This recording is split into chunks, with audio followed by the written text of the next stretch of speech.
ब्रह्मानन्दो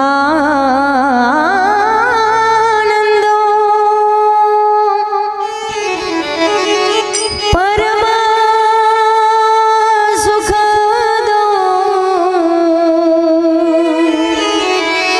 केवलं ज्ञानमूर्ति द्वन्द्वातीतो गगन सदृशो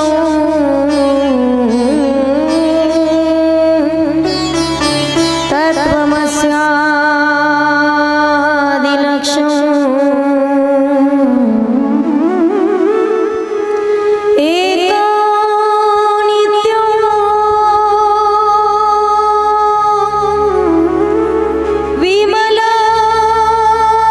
विमलमचलो सर्वधी साक्षिभूतं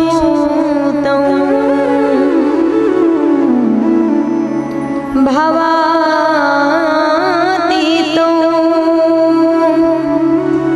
त्रिगुणरहितो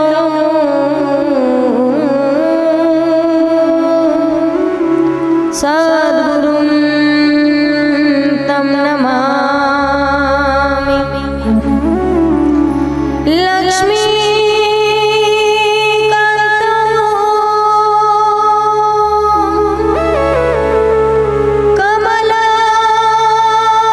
कमलानयनो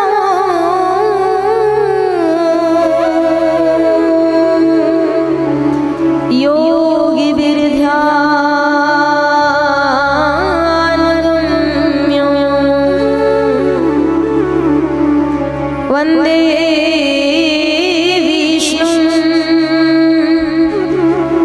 भवभयहरं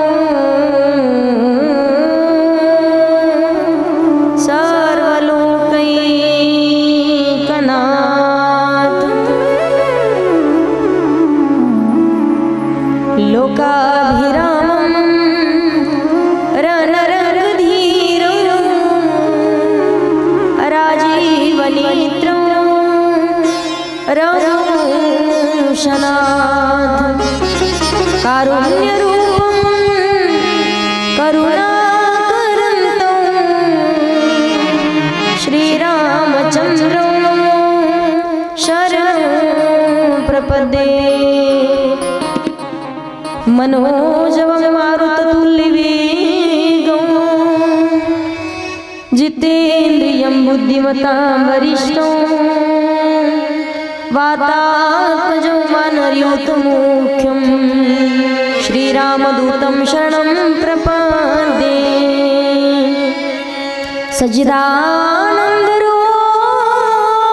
सच्चिदानन्दरूपाय विश्वोत्पत्त्यादिहेतवे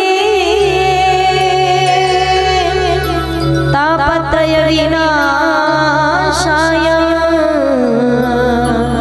श्रीकृष्णाय वयं नमः।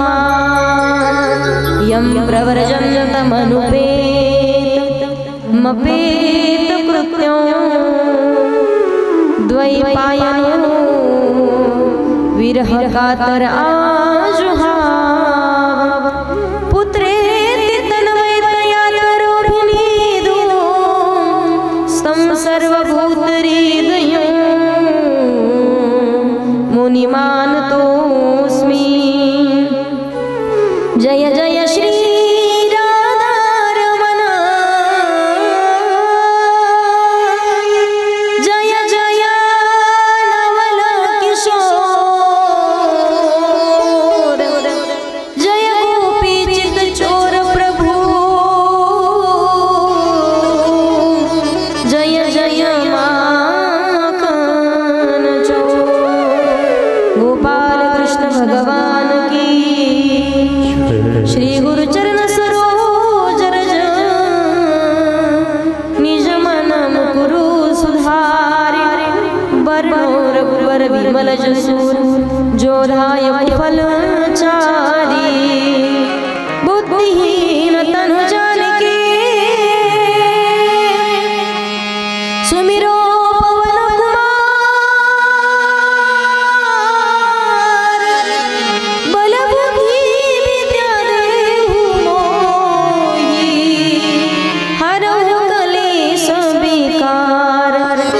चलो आओ जी पवन कुमार, चलो आओ जी पवन कुमार हमारे हरि कीर्तन में। चलो आओ जी पवन कुमार पधारो हरि कीर्तन में।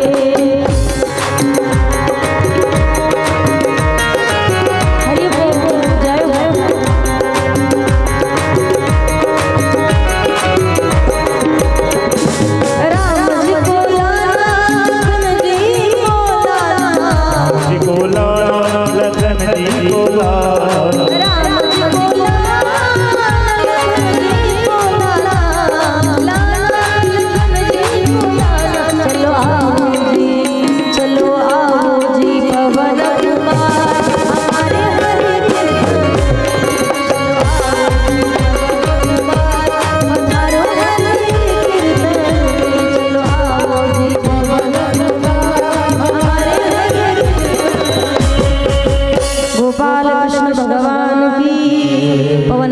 हनुमान की, प्रभु रामचंद्र भगवान की, राधा रानी सरकार की, श्रीमद् भागवत महापुराण की।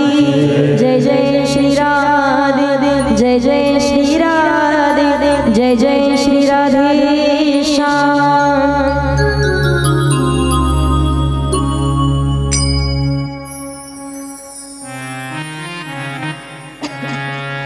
परम मंगलमय जीवाचं परम कल्याण करणारी, साधकाला भक्ती सुखामध्ये नाहू घालणारी, मुक्ती मोक्ष सहज आपल्या ओंजळीमध्ये बहाल करणारी श्रीमद् भागवत महापुराण कथा। आणि या महायज्ञामध्ये उपस्थित सर्व श्रीकृष्ण भक्तांचं अंतःकरणपूर्वक स्वागत आहे। सर्वप्रथम भागवत भगवंताच्या चरणावरती मी वंदन करेल। भगवान बालकृष्णलाल यांच्या मूर्तीला वंदन करून या भागवत धर्माचे प्रचारक प्रसारक वारकरी संप्रदायाचे निष्ठावंत उपासक साधू संत मंडळी सर्वांच्या चरणावरती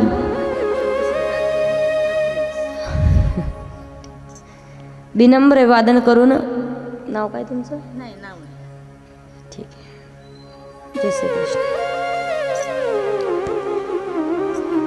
या भागवत धर्माचे प्रचारक प्रसारक वारकरी संप्रदायाचे निष्ठावंत उपासक साधू संत मंडळी सर्वांच्या चरणावरती विनम्र अभिवादन करून संत महात्म्यांच्या पदस्पर्शाने पावन आणि पुनीत झालेली पवित्र अशी महाराष्ट्राची भूमी आणि या महाराष्ट्राच्या मातीमध्ये श्री क्षेत्र पोहरा या नगरीमध्ये चालू असलेला श्रीमद् भागवत कथा महायज्ञ सोहळा।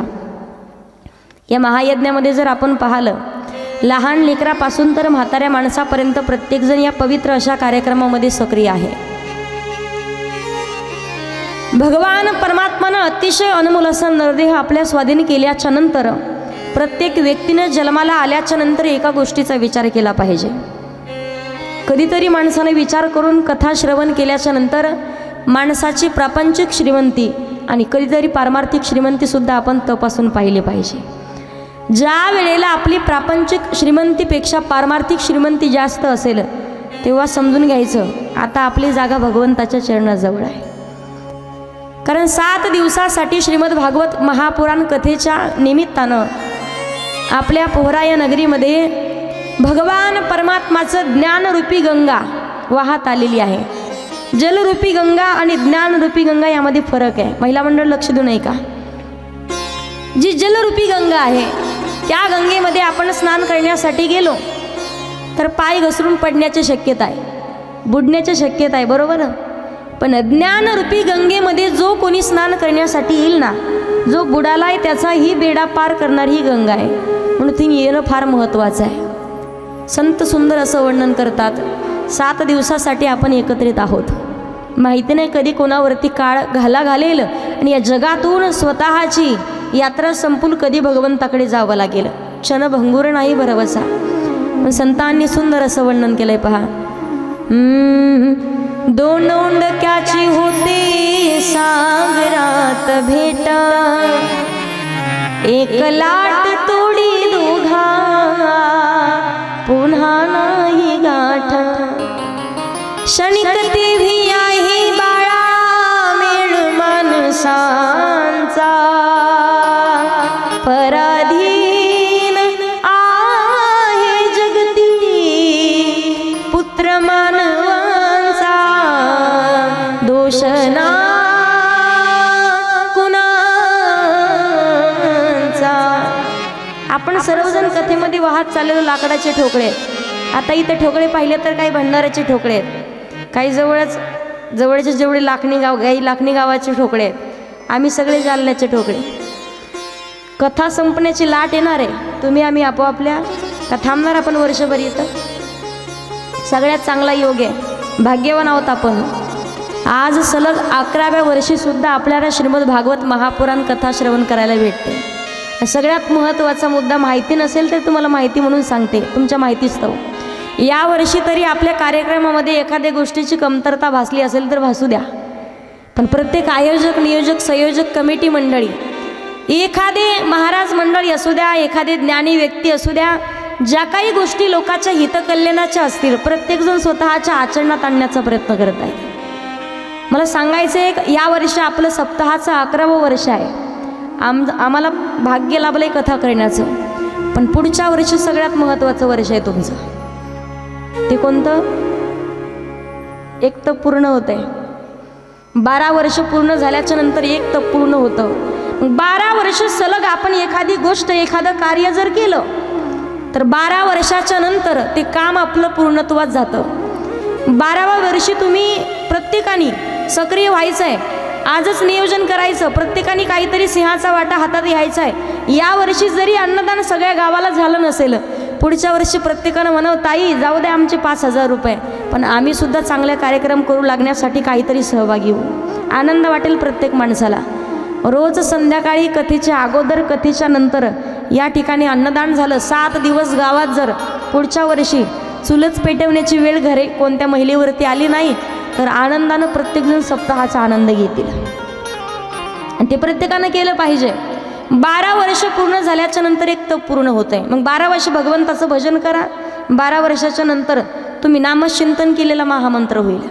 12 वर्ष एखाद्या व्यक्तीनं जर खरं बोलायला लागला, फक्त 12 वर्ष खरं बोलायचं, खोटं बोलायचं, सलग 12 वर्ष तुम्ही जर खरं बोललात, 12 वर्षाच्या नंतर तुम्ही जे बोलाल ते खरं व्हायला लागतं, एक तप पूर्ण होत आहे।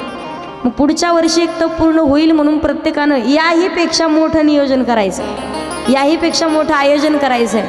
मग कमिटी मंडळी तर आहेतच, आमचे सरसुद्धा आहेत, साहेबसुद्धा आहेत, ताईसुद्धा आहेत, त्यांनाही आनंद वाटेल। महाराष्ट्रातील अजून कोणी नामांकित कथाकार कोणी बोलवा, पण आयोजन भरपूर मोठं झालं पाहिजे आणि प्रत्येकाला आनंद, लहान लेकरापासून म्हाताऱ्या माणसाला आनंद घेता आला पाहिजे। आणि तुम्हाला जर सगळं नियोजन करायचं असेल तर आमच्या विशाल दादाचं मार्गदर्शन घ्यायचं। यात अजून काय बदल करता येईल, अजून काय करता येईल, या गोष्टी तुम्ही समजून घेतल्या पाहिजे। प्रत्येक महिलेला आनंद भेटला पाहिजे, प्रत्येक व्यक्तीला आनंद भेटला पाहिजे। 50 वर्ष पूर्ण झाल्याच्या नंतर अमृत महोत्सव करतोय आपण, 75 वर्ष पूर्ण झाल्याच्या नंतर आपण सुवर्ण महोत्सव करतो, आणि 100 वर्ष पूर्ण झाल्याच्या नंतर आपण त्याची शताब्दी करत असतो। आता 12 वर्ष पूर्ण होणार आहेत, पुढच्या वर्षी होता येईल, जेवढं मोठ्यात मोठं नियोजन करता येईल तेवढं मोठं जर नियोजन केलं ना, भगवान हनुमंतरायला गोपालकृष्णाला एकच प्रार्थना करायची, या व्यासपीठावरती बसून सांगते, जसं पुढच्या वर्षी या वर्षी आपलं सप्ताहाचं 11 व 12वं वर्ष आहे, तसंच आपल्या सप्ताहाचं 100वं सुद्धा वर्ष येणार आहे। हा सप्ताह कधी बंदच पडणार नाही, फक्त 12वं वर्ष सगळ्यात मोठं नियोजन करून तो कार्यक्रम पार पाडायचा आहे सगळ्यांनी। 100 वर्ष यायचं असेल, यशवंत भाऊ असतील, बाकी सर्व कमिटी मंडळी सहकारी असतील, ते सगळे आयोजन करतायत, पण पुढची पिढी यामध्ये येणं फार महत्त्वाचं आहे। शोकांतिका एक वाटते पाहत आहे, आम्ही फिरतो, वय लहानच आहे आमचं, पण गेल्या 5, 6, 7 वर्षापासून कथा कीर्तन करत फिरत असताना आयोजन नियोजन करण्यासाठी सध्याच्या काळात खूप कमी तरुण मंडळी पाहायला भेटतात, सगळ्यात जास्त वयोवृद्ध माणसं पाहायला भेटतात। कधी कधी असं वाटतं ही जर पिढी याच ठिकाणी जर थांबली तर भविष्यात वारकरी संप्रदायामध्ये कथा कीर्तन चालू ठेवण्यासाठी गावागावात कधी कधी मुलं नाहीत, मुलं आहेत पण आयोजन करण्यासाठी एकत्रित येत नाही। कोणी 15, 16, 17, 18 वर्षाचे असताना व्यसनाच्या आधीने गेलेत, कोणी कोणी स्वतःच्या आई वडिलांना 15, 16 वर्षाचे झाले तरच व्यवस्थित बोलत नाहीत। पण सगळ्या गोष्टीमध्ये बदलाव करायचा असेल, बदल घडून आणायचा असेल तर संत महात्म्यांचे चरित्र आणि भगवंताचं भजनच आपल्याला तारणार आहे। आणि कलियुगामध्ये सगळ्यात जास्त महत्त्व भगवंताच्या भजनाला सांगितलेलं आहे, भगवंताच्या नामचिंतनाला सांगितलं आहे। सगळ्यात मोठी शोकांतिका पहा तुम्ही, आज कधी कधी स्वतःच्या आईवडिलाला स्वतःच्याच मुलाचा अंत्यविधी करावा लागतोय। यापेक्षा जास्त दुःखद घटना कोणती असणार आहे? का करावा लागतोय? कोणी मुले दारू पितायत, कोणी 15-16 वर्षाचे असताना कोणी पुड्या खातायत, व्यसन करतायत, नको नको ते कृत्य करत आहेत। आईवडिलांना मारणारे मुलं पाहिलेत, आईवडिलांना घरातून बाहेर काढून देणारे मुले पाहिलेत। त्याच्या पुढे सांगू, आताच्या काळात तरुण मंडळी सोशल मीडियावरती येत आहेत, कोणाच्या हातात मोबाईल आहे, 10, 11, 15 वर्षाच्या मुलांच्या हातामध्ये मोबाईल गेला आहे। म्हणून तर वाईट वाईट कृत्य घडतायत की लोकांना 3, 4 आणि 5-5 वर्षांच्या मुलंसुद्धा कळत नाहीत। वाटत असेल प्रत्येकाला संताचं अंतकरण प्रत्येकाचं व्हावं, कधीच कोणाच्या डोक्यात वाईट विचार येऊ नये। खास करून तरुण मंडळींनी कथा कीर्तनात येणं सध्याच्या काळात फार गरजेचं आहे, फार महत्त्वाचं आहे। कधी कथेतला एखादा प्रसंग त्यांच्या डोक्यात जाईल आणि कधी कोणाचं जीवन बदलून जाईल सांगता येत नाही। म्हणून एकदा सर्व आपल्या पोहराकर मंडळीमध्ये सर्व तरुण मंडळी आणि सर्व कमिटी मंडळीसाठी जोरात टाळी वाजवायची। सर्वांचे द्यावे तेवढे धन्यवाद कमी आहेत। पवित्र अशा कार्यक्रमासाठी आज आपण पाहतोय सगळ्या गोष्टी, आनंद वाटला पहा। कमीत कमी ताई 3 ते 4 किलोमीटर गाव आहे पूर्ण, पण पूर्ण गावात मला आज पायी पायी फिरवले त्यांनी। म्हणजे माझ्याकडे पाहून त्यांना दया नाही आली की ताईला आणि जाऊ द्या। बरं मी एकटीच नव्हते, 2-3 किलोचं माझा देव हा, याला घेऊन हिंडत होते। म्हटलं आता काय शिरा बंद पडल्या का काय, बऱ्याच वेळ माझा हात सरळ होत नव्हता, पण आनंद वाटला पहा। प्रत्येकाने स्वतःच्या दारात रांगोळी टाकलेल्या होत्या। अहो ज्या महिलेला बाईला चलता येत नव्हतं, म्हाताऱ्या महिला बऱ्याच जणी, त्यासुद्धा प्रत्येक जणी यायच्या। कुणी फुलं टाकते, कुणी गंध लावते। हा आनंद प्रत्येक ठिकाणी भेटत नाही, यासाठी सुद्धा काहीतरी भाग्य असावं लागतं। बऱ्याच जणाला असं वाटत असेल आमच्याकडे पाहून आम्हीसुद्धा कथाकार कीर्तनकार व्हायला पाहिजे, पण या व्यासपीठावरती बसण्यासाठी सुद्धा गुरुदेवांची कृपा आणि भगवंताचा आशीर्वाद लागतो, आईवडिलांचा आशीर्वाद लागतो, त्याशिवाय या गोष्टी आपल्याला शक्य होत नाहीत। कारण भगवान परमात्मा कधी कोणाला कोणतं कार्य करून घेण्यासाठी निवडेल सांगता येत नाही। सुरुवातीपासून शेवटपर्यंत गेलोत गावामध्ये, पण प्रत्येक बाईच्या प्रत्येक महिलेच्या चेहऱ्यावरती हास्य होतं। आज श्रीमंत नसतील लोक पैशानं, बस अखंड तुमचं हसतमुख राहिलं हीच आपली खरी श्रीमंती आहे। पैसा फक्त पोट भरण्यासाठी लागतो, कितीक मागणार आहे आपण देवाला? बरं किती पैसे कमवले, शेवटच्या वेळेला पैशात जाळतात का आपल्याला? बोला ना, पैशात नाही। सोनंसुद्धा अहो 1 तोळासुद्धा अंगावरती येत नाही, त्या सोन्यावरून सुद्धा भांडणं लागतात भावाभावाचे आणि बहिणी बहिणीचे। शेवटच्या आंघोळ दारात घालतायत आपल्याला, बांधावरून डोकं फोडाफोडी चालते आपल्यात, पण शेवटी कोण कधी जाईल सांगता येत नाही आपल्यातला माणूस। जोपर्यंत आहे तोपर्यंत सगळ्यांसोबत प्रेमाने वागणं, प्रेमाने राहणं, बस एवढंच आपल्या हातात आहे। काहीतरी कार्यक्रमाच्या निमित्तानं का होईना तुम्ही सर्व एकत्रित येत आहेत। मला सांगा, तुम्ही कथेचं आयोजन नाही केलं तर एवढे माणसं एकत्रित बसून दाखवा फक्त, नाही येणार आपण। 10 जण तरी जातील, 15 जण तरी विसरून राहतील, पण प्रत्येक जण भगवान गोपाल कृष्णाच्या साक्षीने इथे बसून भगवंताचं भजन नामचिंतन करतो। त्या दिवशी सांगितलं आपण सगळे रामाचे गिराईक आहेत, आपल्याला मरण रामाच्या हातानं आहे। जे कथा ऐकून मरतात ते रामाच्या हातानं मरतात, म्हणजे कथा न ऐकता मरतात ते। बोलिए प्रभु रामचंद्र भगवान की, प्रभु रामचंद्र भगवान की, रावण महाराज की। पार्ट्या बदलत जाऊ नका। सर्व कमिटी मंडळी आहेत, आल्यापासून पाहते यशवंत भाऊ, बाकी सर्व सहकारी काल आले होते सगळेजण माझ्याकडं। माणसं खूप प्रेमळ आहेत पा, माझ्याकडे पाहिल्याच्या नंतर बऱ्याच जणांना काही काहीला रागही येतो, काही काहीला खूप आनंदही वाटतो। काही काहीला तर आमचे यशवंत दादा सांगत होते म्हणे, ताई आमच्यासुद्धा एखाद्या मुलीनं असेच कथा ते करायला पाहिजे। गावातल्या बऱ्याच जणांना तसं वाटतं, कोण कधी निवडेल सांगता येत नाही। फक्त संस्कार देणं तुमच्या हातात आहे, चांगले संस्कार देत राहणं तुमच्या हातात आहे। आणि मी सांगितलं तेवढं एकच करा यशवंत भाऊ, महाराष्ट्रात मी सांगितलं तुम्हाला आम्ही भेट द्यायला म्हणून येऊ कार्यक्रमाला, जरी कार्यक्रमासाठी आमचा कार्यक्रम नसेल तरी भेट द्यायला येऊ, पण एकच करा, पुढच्या वर्षीपासून फक्त हरिपाठ चालू करा। वारकरी संप्रदायामध्ये लहान लहान लेकरामध्ये बदल घडून आणायचा असेल वारकरी संप्रदायात आज पहा तुम्ही संस्थेमध्ये 300 400 मुलं आहेत. ताई साहेब तुमच्या माहितीच तर सांगते, माझ्याकडे सुद्धा 25 ते 30 मुली शिक्षण घेत आहेत. मी 7-8 वर्षापासून शिक्षण घेतलं आहे, कथा शिकले, कीर्तनाचा अभ्यास केला आहे, संस्कृतचा अभ्यास केला आहे. पण आज 25-30 मुली माझ्याकडे स्वतः शिकण्यासाठी आहेत. त्यातल्या कित्येक मुली कीर्तनकार आहेत, कुणी गायन करतात, कुणी सप्ताहासाठी पावल्या खेळतात, कुणी हरिपाठ म्हणतात. आता खूप दूर असल्यामुळे मुलींना आणलं नाही मी. कधी जर त्या भागात येणं झालं तर नक्कीच या. आळंदी या क्षेत्राच्या ठिकाणी गेले तर तुम्हाला पाहायला भेटेल. आपली खरी संपत्ती तीच आहे, आपले लेकरं चांगले निघणं. मग किती मुलं आहेत, किती हुशार आहेत, किती प्रॉपर्टी तुमच्याकडं, प्रॉपर्टी कमवणं तुमच्या हातात आहे. पण तीच प्रॉपर्टी शेवटपर्यंत टिकवायची असेल तर लेकरांना संस्कार पाहिजेत. आता एका पिढीत सगळी उद्ध्वस्त होईल सांगता येत नाही. यशवंत भाऊ बाकी सर्व त्यांचे सहकारी मंडळी सगळे माणसं धरून ठेवलेत. आज ताई आल्यात, साहेब आलेत का, यांचं बोलणं चांगलं आहे. माणसाला माणुसकी जपतायत. 2-3 वेळा म्हणून मला एकच म्हणायत, ताई तुम्ही एवढ्या शांत का, आमच्यावर काही नाराज आहेत का. अहो आम्हाला पैसे देऊन आणले त्यानं, आम्हाला काहीतरी दक्षिणा देत आहेत. प्रत्येक जेवणापासून आमची प्रत्येक काळजी घेत आहेत, कोणती गोष्टीची कमतरता नाही. पण त्याच माणसाने समोर येऊन आमच्यासमोर हात जोडून म्हणावं की ताई आमचं काही चुकतं का काय. हीच तर वारकरी संप्रदायाची श्रीमंती आहे. ते आम्हाला नाही हात जोडत, ते भगवंताच्या समोर हात जोडत आहेत. मी सांगेल कायम तुमच्या ऋणात राहील. खूप मोठं आयोजन करतायत, माणसंसुद्धा फार प्रेमळ आहेत. लहान लहान मुली दुपारपासून पाहते 25-25, 30-30 मुली येत आहेत. एकदा सांगितलं जा तुम्ही चांगला मेकअप करून या, साड्या घालून या. सगळ्याजणी साड्या घालून आल्या होत्या. कधी कोणात बदल काय घडेल सांगता येत नाही.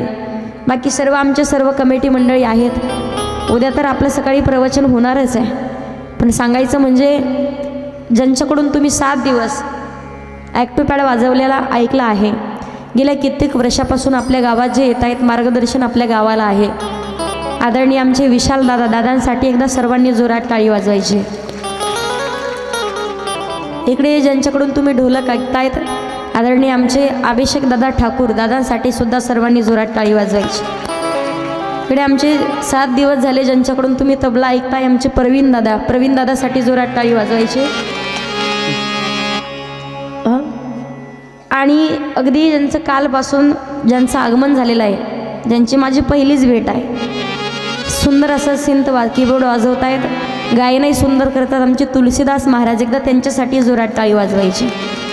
आणि हीच कथा तुम्हाला परत परत पाहायला भेटणार आहे. यासाठी सगळ्यात महत्त्वाचं काम जे करतायत, कारण गेलेला क्षण आपल्याला परत पाहायला भेटत नाही, गेलेला वेळ आपल्याला परत पाहायला भेटत नाही.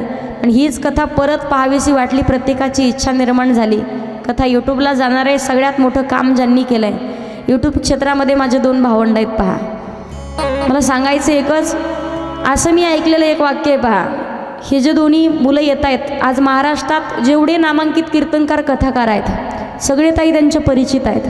पण एक शब्दानं एक फोन केला, माझी कथा कुठेही असू द्या, पण त्यावेळेला होकार देऊन जवळजवळ 2 ते 3 वर्षापासून ते माझ्यासोबत आहेत. इकडचे दादा आहेत ते 2 महिन्यापासून माझ्यासोबत आहेत. इकडचे दादा आहेत त्यांना जसे कीर्तन करायला तारखेचे रोज फोन राहतात कीर्तनाचे, तसे त्यांना शूटिंगसाठी दिवसभरात जवळजवळ 10-15 फोन येत राहतात. पण सगळ्या गोष्टीला नकार देऊन माणुसकीच्या नात्यानं नितांत माझ्यावरती बहिणीसारखं प्रेम करत आहेत. आणि वारकरी संप्रदायात फक्त एकच सांगते, वयानं लहान आहे पण 100 माणसं सांभाळण्यापेक्षा 2च सांभाळते, फक्त चांगले सांभाळते. तुम्ही माणसं किती बदलवता याला किंमत नाही आहे. जो माणूस, जो तुमचा सहकारी 10 वर्षापासून 15 वर्षापासून कित्येक लहानपणापासून शेवटपर्यंत तुमच्यासोबत राहतो ना, तीच खरी तुमची संपत्ती, तीच खरी माणुसकी असते. वर्षभरात तुम्ही किती माणसं बदलवली याला किंमत नाही आहे. म्हणजे मी या व्यासपीठावरून सांगते, जे माझ्यावरती निस्वार्थ मनानं प्रेम करतायत, आज कुठं जर कार्यक्रमासाठी गेले तर त्यांना 7 दिवसाचे कोणी 20,000, 25,000, 30,000 रुपये घेतात शूटिंगचे. पण 3 वर्षापासून माझ्यासोबत येतात, 1ही रुपयाची कधी बोली नाही केली अजून. 1ही रुपये सांगितलं नाही की ताई आम्हाला एवढे पैसे लागतील, मी जेवढे त्यांच्या हातावरती देईल त्यापेक्षा ते मला कमी करून, नाही ताई याच्यातले अजून कमी करा. मला सांगायचे 800 माणसं शोधून सापडत नाहीत. एकच सांगेल, या व्यासपीठावरती हेच नातं जोपर्यंत मी जिवंत आहे तोपर्यंत नक्कीच मी सांभाळण्याचा प्रयत्न करेल। अशीच भगवान परमात्माची कृपा आमच्यावरती राहावी आणि तुमच्यासारखे सगळेच सोज्वळ चांगल्या मनाचे माणसं मला भेटत राहावेत ही भगवान हनुमंतरायाच्या चरणावरती प्रार्थना करते। एकदा आमच्या दोन्ही दादासाठी जोरात टाळी वाजायची। त्याचबरोबर कथाकार कीर्तनकार म्हटलं तर साऊंड फार महत्त्वाचा आहे। साऊंड सिस्टम ज्यांचे आहे त्यांचं नाव काय? धनंजय दादा।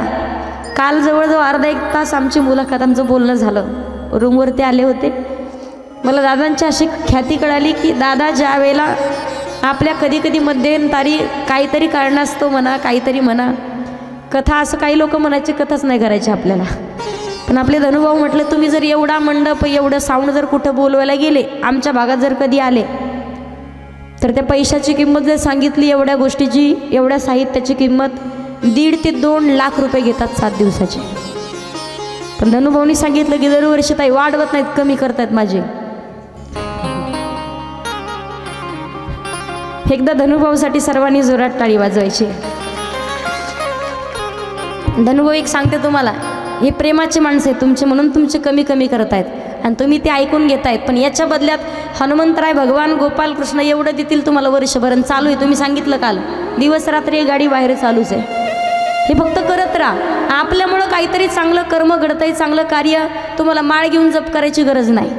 बस तुमचा परमार्थ हाच आहे। एवढ्या मोठ्या सहकार्यानं मोठं अंतकरण करून तुम्ही सर्व पोहरा या ग्रामस्थाला एवढं मोठं सहकार्य करतायत, बस भगवंताला सुद्धा आनंद होत असेल।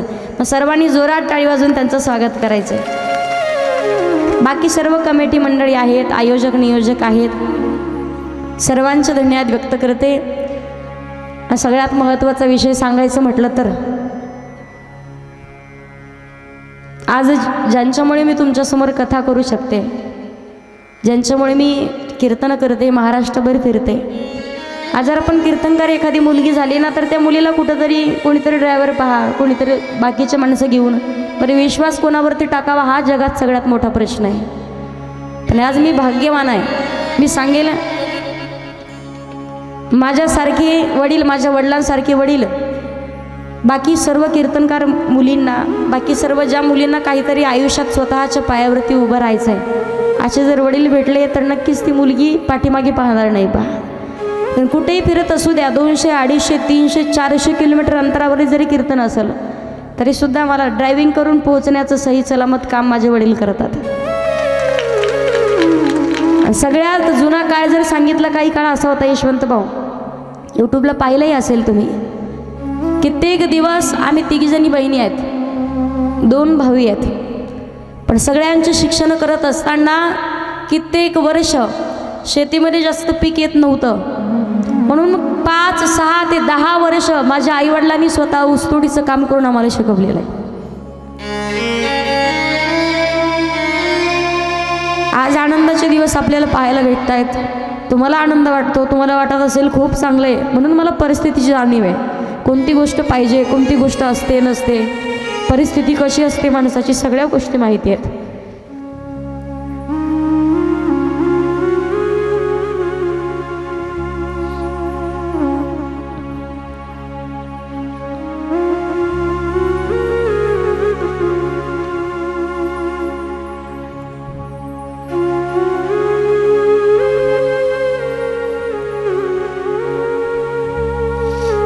आपल्या गावात सुद्धा कित्येक लेकरं असतील जे शिक्षण करत आहेत, त्यांनी सुद्धा मोठं झाल्याच्या नंतर एक गोष्ट कधी पण लक्षात ठेवावी की आपल्याला मोठं करण्यासाठी, आपल्याला स्वतःच्या पायावर उभं करण्यासाठी आपल्या आईवडिलांनी त्यांनी किती खस्ता खाल्लेल्या आहेत। काही काही लेकरांना वाटतं नाही सगळ्या गोष्टी आम्हाला सहज भेटल्या आहेत, त्यांचा अधिकार आहे, त्यांचं कर्तव्य त्यांनी देणं त्यांचं काम आहे, पण ज्या आईवडिलांनी आपल्यासाठी कष्ट केले आहेत, ज्यांनी आपल्याला जन्म दिला आहे, त्यांना आनंदात सांभाळणं आणि शेवटपर्यंत सांभाळणं ही प्रत्येक लेकराचं कर्तव्य आहे पहा, प्रत्येक लेकराचं कर्तव्य आहे। आईवडिलांनी त्रास घ्यायचा लेकरांचा, पण कुठपर्यंत घ्यायचा, त्यांचं लग्न झालं तरी त्रास, लग्न झाल्याच्या नंतर त्यांना लेकरं बाळ झाले तरी त्रास।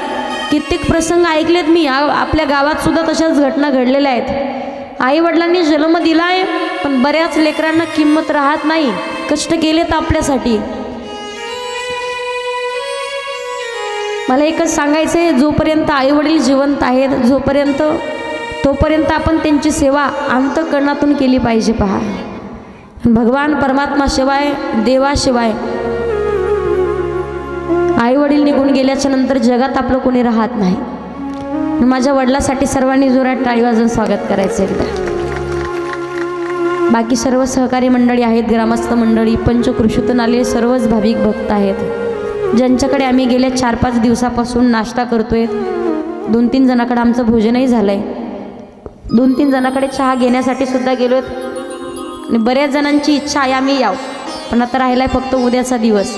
आता सगळ्यांकडे येणं शक्य नाही.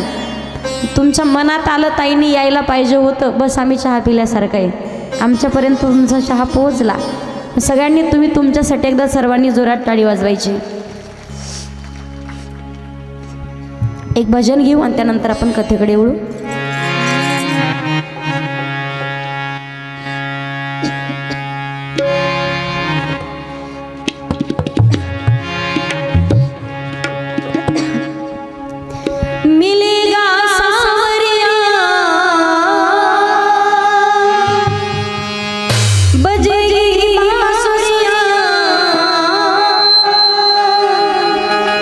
जन्म अनमोल रे तू राधे राधे बोल रे, जन्म अनमोल रे तू राधे राधे बोल रे, जन्म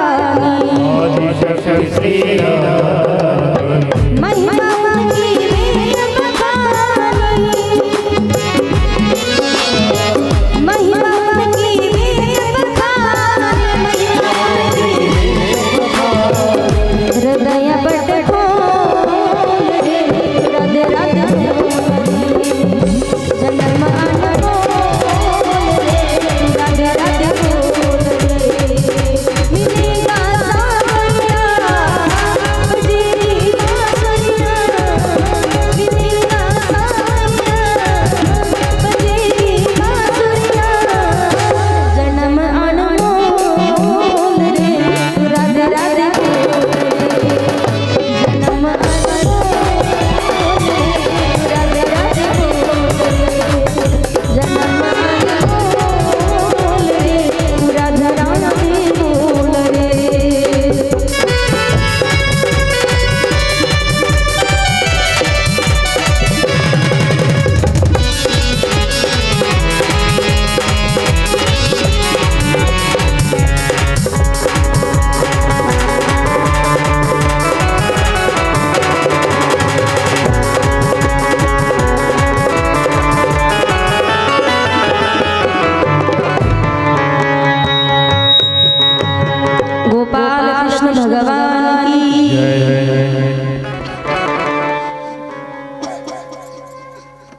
ज्यावेळेला आपण पाहिलं काल अति उत्साहामध्ये भगवान परमात्माने रुक्मिणी माता यांचा विवाह सोहळा पार पडला. ज्यावेळेला रुक्मिणी मातेची इच्छा होती लग्न करावं, विवाह करावा, तर भगवान गोपाल कृष्णाच्या सोबत. पण रुक्मिणी मातेचा मोठा बंधू सांगतोय माझी बहीण देईल तर शशुपालाला, मी श्रीकृष्णाला माझी बहीण देणार नाही, तिचं लग्न श्रीकृष्णाच्या सोबत लावून देणार नाही. रुक्मिणी माईसाहेबांनी सांगितलं शशुपाल नवरा मी नवरी, श्रीकृष्ण नवरा मी नवरी. शशुपालाला मी वळणार नाही, मी लग्न करेल फक्त भगवान गोपाल कृष्णाच्या सोबत. आता शब्द तोच आहे, श्रीकृष्ण नवरा मी नवरी, शिशुपाल नवरा मी न, शब्द तोच आहे, पण थांबा कुठे घेतात याला फार महत्त्व आहे. एखाद्या ठिकाणी आपण नको त्या ठिकाणी जर थांबा घेतला तर शब्दाचा अर्थ पूर्ण बदलून जातो बा, बरोबर की नाही. कधी कधी महिला मंडळी दोघी जणी अशा भात निसायला बसतात, दारामध्ये बसलं की एकमेकीला म्हणणार काय सांगावं. महिला अगं बाई मैत्रीला सांगतात, अगं सखी माझ्या मालकाला ना एवढी दारू पितात की आमच्या घराला पत्रा ठेवला नाही. कोणी म्हणते काय सांगावं आमच्या पप्याच्या बापानं घराला उंबरा ठेवला नाही. कोणी तर काय म्हणतं तुम्हाला काय सांगावं एवढा त्रास आहे म्हणे आम्हाला, आमच्या पप्याच्या बापानं तर सगळी मथुरा पाण्यात घातली. काय म्हणतात आमच्या पप्याच्या बापानं सगळी, आता पाण्यात मथुरा गेली का द्वारका. पण म्हणता काय नको त्या ठिकाणी जर थांबा घेतला तर शब्दाचा अर्थ बदलतो. आरती म्हणता तुम्ही सगळेजण, सुख करता दुःख करता वार्ता विघ्नाची, बरोबर की नाही. सुख करता सुख प्राप्त करून देणारा, दुःख करता दुःखाचं निवारण करणारा, वार्ता विघ्नाची, याचा काय अर्थ आहे. हे जर विचारलं कोणी तर खालच्या शब्दातून नुरवी वरती घ्यावा लागतो. वार्ता विघ्नाची नुरवी, विघ्नाच्या वार्तेचं निवारण करणारा भगवान परमात्मा. भगवान गणपती बाप्पाला विनायक का म्हटलं जातं. पार्वती मातेनं ज्या वेळेला गणपती बाप्पाला निर्माण केलं, स्वतःच्या मनापासून मूर्ती तयार केलेली आहे, आणि मूर्त तयार केल्याच्या नंतर पार्वती मातेच्या विनयाचं रक्षण करण्यासाठी प्रगट झालाय, म्हणून त्याचं नाव विनायक आहे. मग गणपती बाप्पाला सगळ्यात पहिलं नाव विनायक. आता कोणतंही शुभ कार्य असू द्या, गणपती बाप्पाचं भगवान भोलेनाथांनी ज्या वेळेला मस्तक उडवलं, हत्तीचं मस्तक आणून बसवलं तर पार्वती माता रडत होत्या. महिला मंडळ पार्वती माता रडत होत्या, आणि महादेवाला माहिती होतं जर महाकाली रुद्र रूप धारण केलं तर खूप कठीण होईल. मग काय करावं लागेल, हत्तीचं मस्तक आणून बसवलं. पण पार्वती माता म्हटल्या तुम्ही एका जनावराचं एका पशुचं मस्तक बसवलंय, याला कोण देव म्हणेल, याची पूजा कोण करेल, कोण याला शुभ कार्यामध्ये घेईल. भगवान भोलेनाथांनी सर्व देव देवतांच्या साक्षीनं ज्या वेळेला सांगितलं पार्वती तुझ्या विनयाचं रक्षण करण्यासाठी ज्या गणपती बाप्पाची उत्पत्ती केली ना, त्या गणपती बाप्पाच्या पूजनाशिवाय कोणत्याच शुभ कार्याची सुरुवात होणार. ते मुलाला तुमच्या जवळ घ्या. इकडे पहा महिला मंडळ गेल्या 6 दिवसापासून सांगत आली, पण माझं काय ऐकलं नाही तुम्ही. मालकाचं ऐकता घरी, पप्पाच्या बापाचं ऐकता की नाही. हा पुरुष मंडळ ऐकता की तुमचं नाही म्हणत. धनुभाऊ एक प्रसंग सांगते तुम्हाला आठवला म्हणून, तुम्हालाही सांगते लक्ष देऊ नाही का. एका वेळेला असं एका कथाकारांनी सांगितलं म्हणे बायकोचं ऐकणारे एका लाईनीत उभे राहा आणि बायकोचं न ऐकणारे एका लाईनीत उभे राहा. धनुभाऊ सगळेजण एकाच लाईनीत उभे होते की जे बायकोचं ऐकतात, पण एकटाच बहादर दुसऱ्या लाईनीत उभा होता. ते कथाकार महाराजांनी विचारलं का हो दादा तुम्ही तुमच्या बायकोचं ऐकत नाही का. म्हणे कसं काय, म्हणे सगळे लोक बायकोचं ऐकणारे आहेत म्हणे, तुम्ही कसं काय ऐकत नाही. तू म्हटले कशाचं ऐकत नाही, बायकोनं तर सांगितलं जास्त गर्दीमध्ये जाऊ नका, म्हणून एकटाच दुसऱ्या लाईनीत उभं राहिलं म्हणे. म्हणजे आपल्या गावात सुद्धा ऐकणारे आहेत ना. मला सांगायचं काय तुम्हाला, ज्या वेळेला पार्वती मातेला भगवान भोलेनाथ सांगतात सर्व देव देवतांच्या साक्षीनं कोणत्याही शुभ कार्याची सुरुवात करायची असेल तर गणपती बाप्पाच्या पूजनानं सुरुवात केली जाणार. मग तुम्ही पहा माऊली ज्ञानोबारायांनी भावार्थ दीपिका ज्ञानेश्वरीसारखा ग्रंथ ज्या वेळेला सांगण्यास सुरुवात केली ना, गणपती बाप्पाला पूजन केलंय. ओम नमो जे आद्या वेद प्रतिपाद्या जय जय स्वसो वेद्या आत्मरूपा देवा तू श्री गणेशू सकलार्थमती प्रकाशू म्हणे निवृत्ती दासो अवधार्य जोजी. ज्या वेळेला श्री संत तुलसीदासांनी सुद्धा रामचरित मानस सारखा महान ग्रंथ लिहिण्यास सुरुवात केली, सर्वात अगोदर गणपती बाप्पाला पूजन केले. वाणी आणि विनायक वर्णा नामार्थ संघानाम रसराम छंद सामपी मंगलानांच करतारो वंदे वाणी विनायको. आपण कथेची सुरुवात करत असताना रोज नाही म्हणत का वक्रतुंड महाकाय सूर्यकोटी समप्रभ निर्विघ्नं कुरु मे देव सर्व कार्येषु सर्वदा.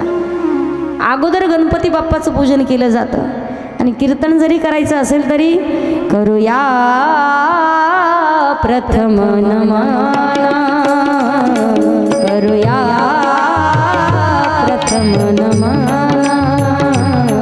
करूया प्रथम नमन. वंदुदेव गजानन, वंदुदेव गजानन, करूया प्रथम नमन, करूया प्रथम नमन. सगळ्यात अगोदर गणपती बाप्पाला पूजन केलं जातं. महिला मंडळ माझ्याकडे थोडं लक्ष देऊ नये का? आरती जर आपण म्हटले नको त्या ठिकाणी थांबा घेतला तर आरतीचा अर्थ बदलतो. त्याच्या पुढे सांगू, एका महाराजाच्या कथेसाठी शेजारच्या 10-15 किलोमीटर गावावरून पहिल्या काळामध्ये एक बैलगाडी भरून लोक कथेला आले. सर कथेला लोक आल्याच्या नंतर कथा संपली, आरती झाली आणि त्या कथाकार महाराजांनी विचारलं, दादा तुम्ही आले एवढ्या दूरवरून पण आले कसे, भोजन वगैरे केलं का? म्हणे हो महाराज आम्ही घरूनच जेवण करून आलोय. पण तुम्ही आले कसे? ते म्हणे महाराज आम्ही सर्व बैल गाडीत बसून आलो. तर लक्ष देऊन ऐकलं तर कळेल तुम्हाला. काय म्हटले? आम्ही सर्व बैल गाडीत बसून आलो. फक्त थोडासा मध्ये थांबा घेतला तर शब्दाचा त्यांना म्हणायचं होतं आम्ही सर्व बैल गाडीत बसून आलो. पण काय म्हटले? आम्ही सर्व बैल गाडीत बसून. नको त्या ठिकाणी थांबा घेतला तर शब्दाचा अर्थ बदलतो. तसं रुक्मिणी माईसाहेब म्हणतात, श्रीकृष्ण नवरामी नवरी शशुपाल नवरामी नवरी. मी शशुपालाला वरणार नाही, लग्न करेल भगवान गोपाल कृष्णाच्या सोबत. मग कात्यायनी भगवती ज्या वेळेला उपासना करत आहेत, हा केसरसी घाई घाई, हा केसरसी घाई घाई, वेगी धावतची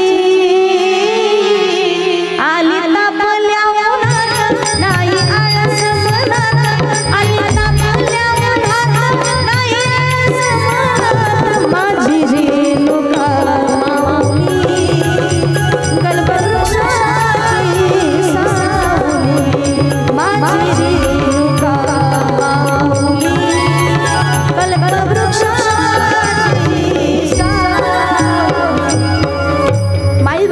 उपासना केली. भगवान गोपाल कृष्ण येत आहेत, रुक्मिणी माईसाहेबाला घेऊन जातात.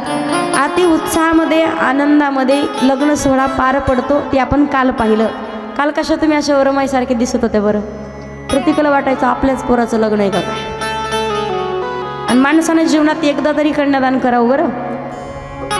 जन्माला आल्याच्या नंतर आई वडील माता पित्यांचं ज्यावेळेला आपण म्हणतो सगळ्यात मोठं महत्त्व जर काय असेल तर ते कन्यादानाला महत्त्व सांगितलेलं आहे. दान माणसानं केलं पाहिजे. आज तुम्हाला खरं खरं सांगते, कधी कधी पाहतो आपण लोक दान करतात, पण काय दान करावं आणि किती करावं याला सुद्धा काहीतरी मर्यादा असल्या पाहिजेत. लोकांनी कधी कधी धान्य द्यावं कोणाला, पण सगळ्यात जे कधीच कोणत्या कामाला धान्य येत नाही ते लोक दान करतात. लोक दान करतात कधी कधी धन पैसे दान करतात. कसे करतात माहिती आहे? अर्धे अर्धे झालेले नोटा. एकदा असेच मी आपली कशी आज दिंडी प्रदक्षिणा होती अशी प्रदक्षिणा झाली. एक म्हातारी आली, म्हातारीनं मला 500 रुपयाची नोट. आता आजी मला वाटलं आजीनं एवढं म्हटलं रोज कष्ट करून 500 रुपयाची नोट. पण ज्या वेळेला रूमवर आल्यावर पाहिलं तर एक त्यातमध्ये अर्धी 500ची होती आणि अर्धी 50ची होती. वरून 500 दिसत होते. आता म्हणलं एवढे मोठे पैसे कशाला? म्हातारी म्हणायचे नाही राहू देत आहे, तुम्हालाच राहू द्या. मी तर ती म्हातारीने दिली म्हणून जरा बाजूला ठेवली होती, म्हणून लक्षात आली माझ्या. 30 नोट घेऊन मी परत दुसऱ्या गावात ज्यावेळेला कथेला गेल्याच्या नंतर एक वयस्कर बाबा होते, जरा ज्ञानी होते, मोठे महाराज. त्या महाराजांकडे गेले, त्या महाराजांना मग ती 30 नोट काढली आणि ती नोट त्यांच्या पायावर दिली. ती पायावर नोट ठेवली, पण त्यांनी परत मला 2000ची नोट दिली. बंद झालं नव्हती तेव्हा, चालू होत्या नोटा. 2000ची नोट दिली, पण त्यांनी जेव्हा 2000ची दिली त्यावेळेला मलाच कसं तरी वाटायला लागलं. मी म्हटलं गुरुजी तुम्हाला माहिती आहे का महाराज काय झालंय? म्हणे ती माझ्याकडून जरा चूक झाली म्हणे, अर्धी 50ची आणि अर्धी 500ची. ते महाराज म्हणे तुम्ही टेन्शन घेऊ नका, घरी गेलं तुम्ही तुमची उडून पहा. मी उघडून पाहिले तर अर्धी 2000ची होती, त्यात अर्धी 10ची होती आणि अर्धी 50ची.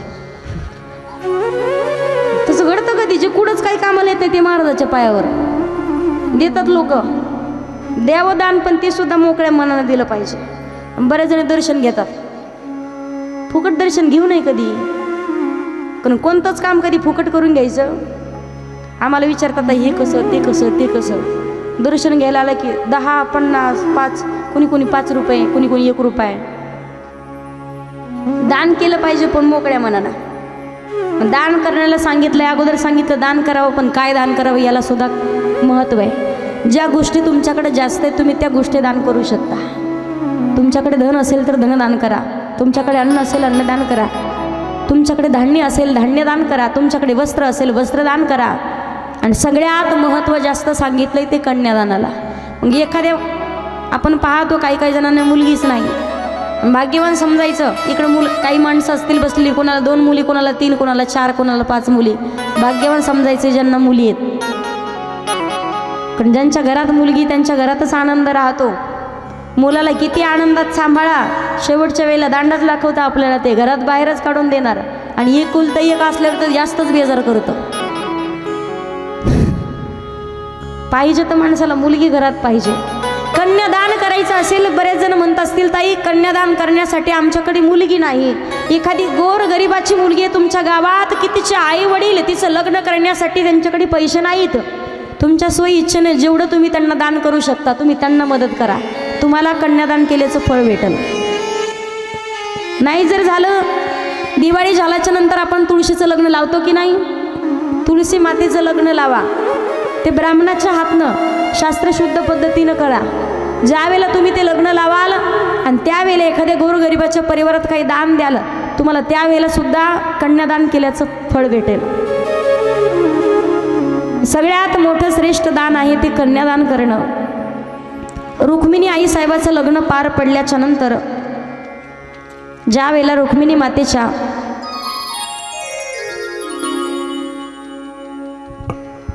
रुक्मिणी माता ज्या वेळेला राजा भगवान परमात्मा सोबत भगवान परमात्माची भगवान गोपाल कृष्णाची 16,108 विवाह होत आहेत.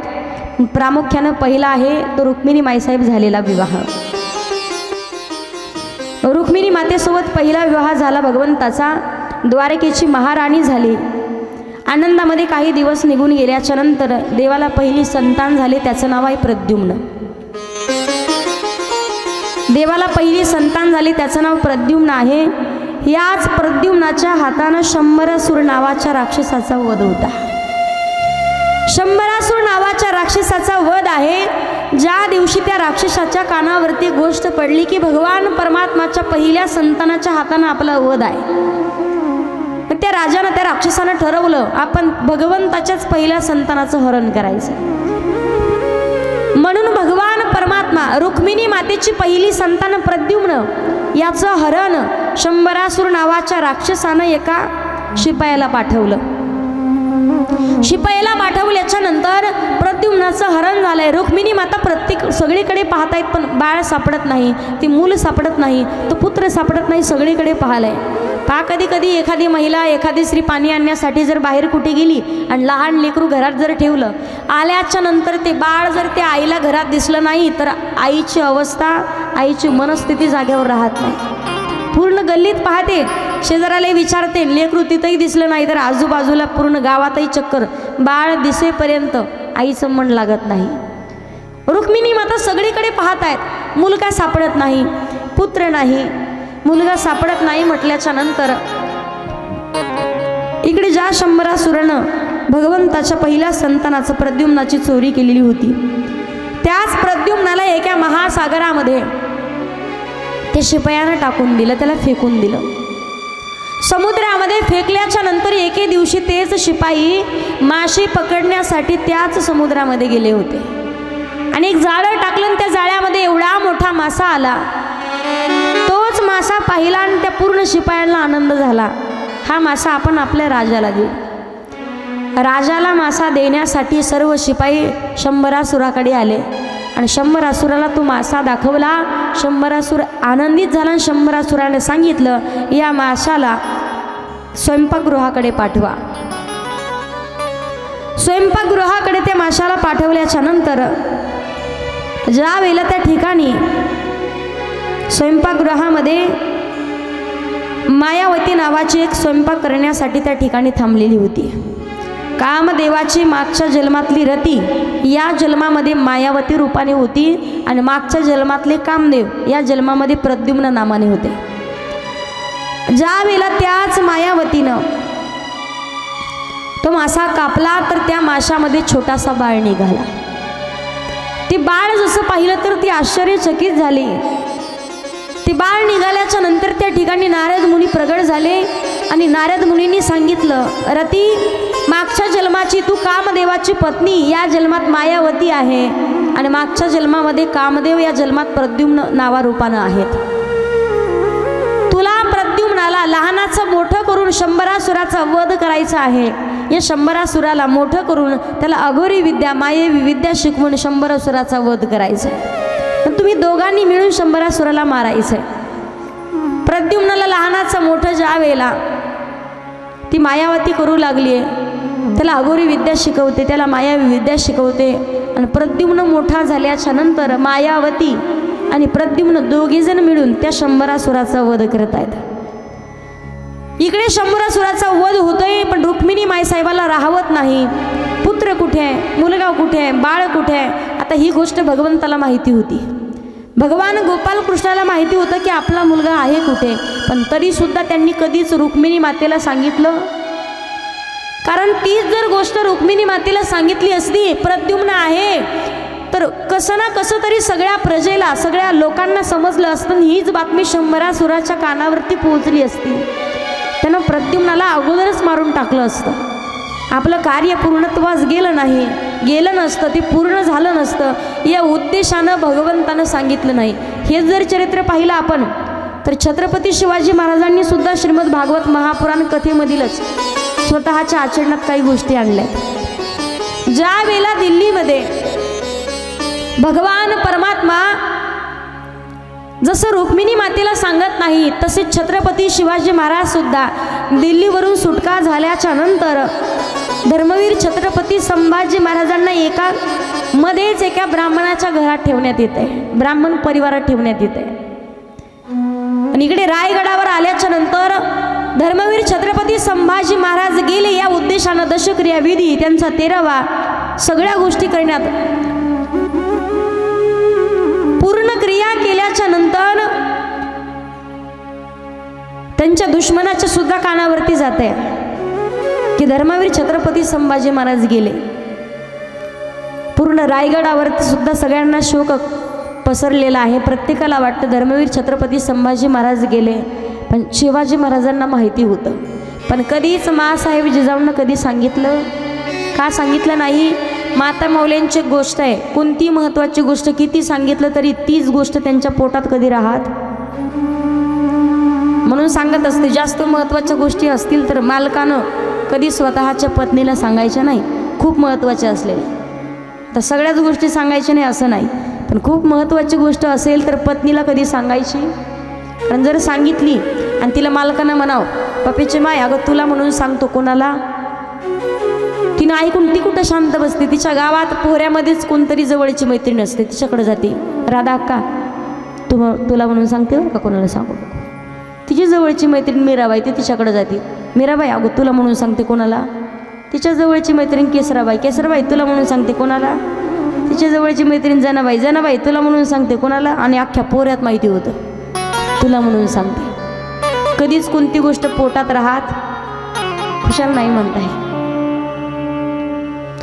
रुक्मिणी माई साहेबाला भगवान परमात्मा सांगत नाहीत. भगवंताला माहिती आपला मुलगा आहे पण तरी सांगितलेलं नव्हतं.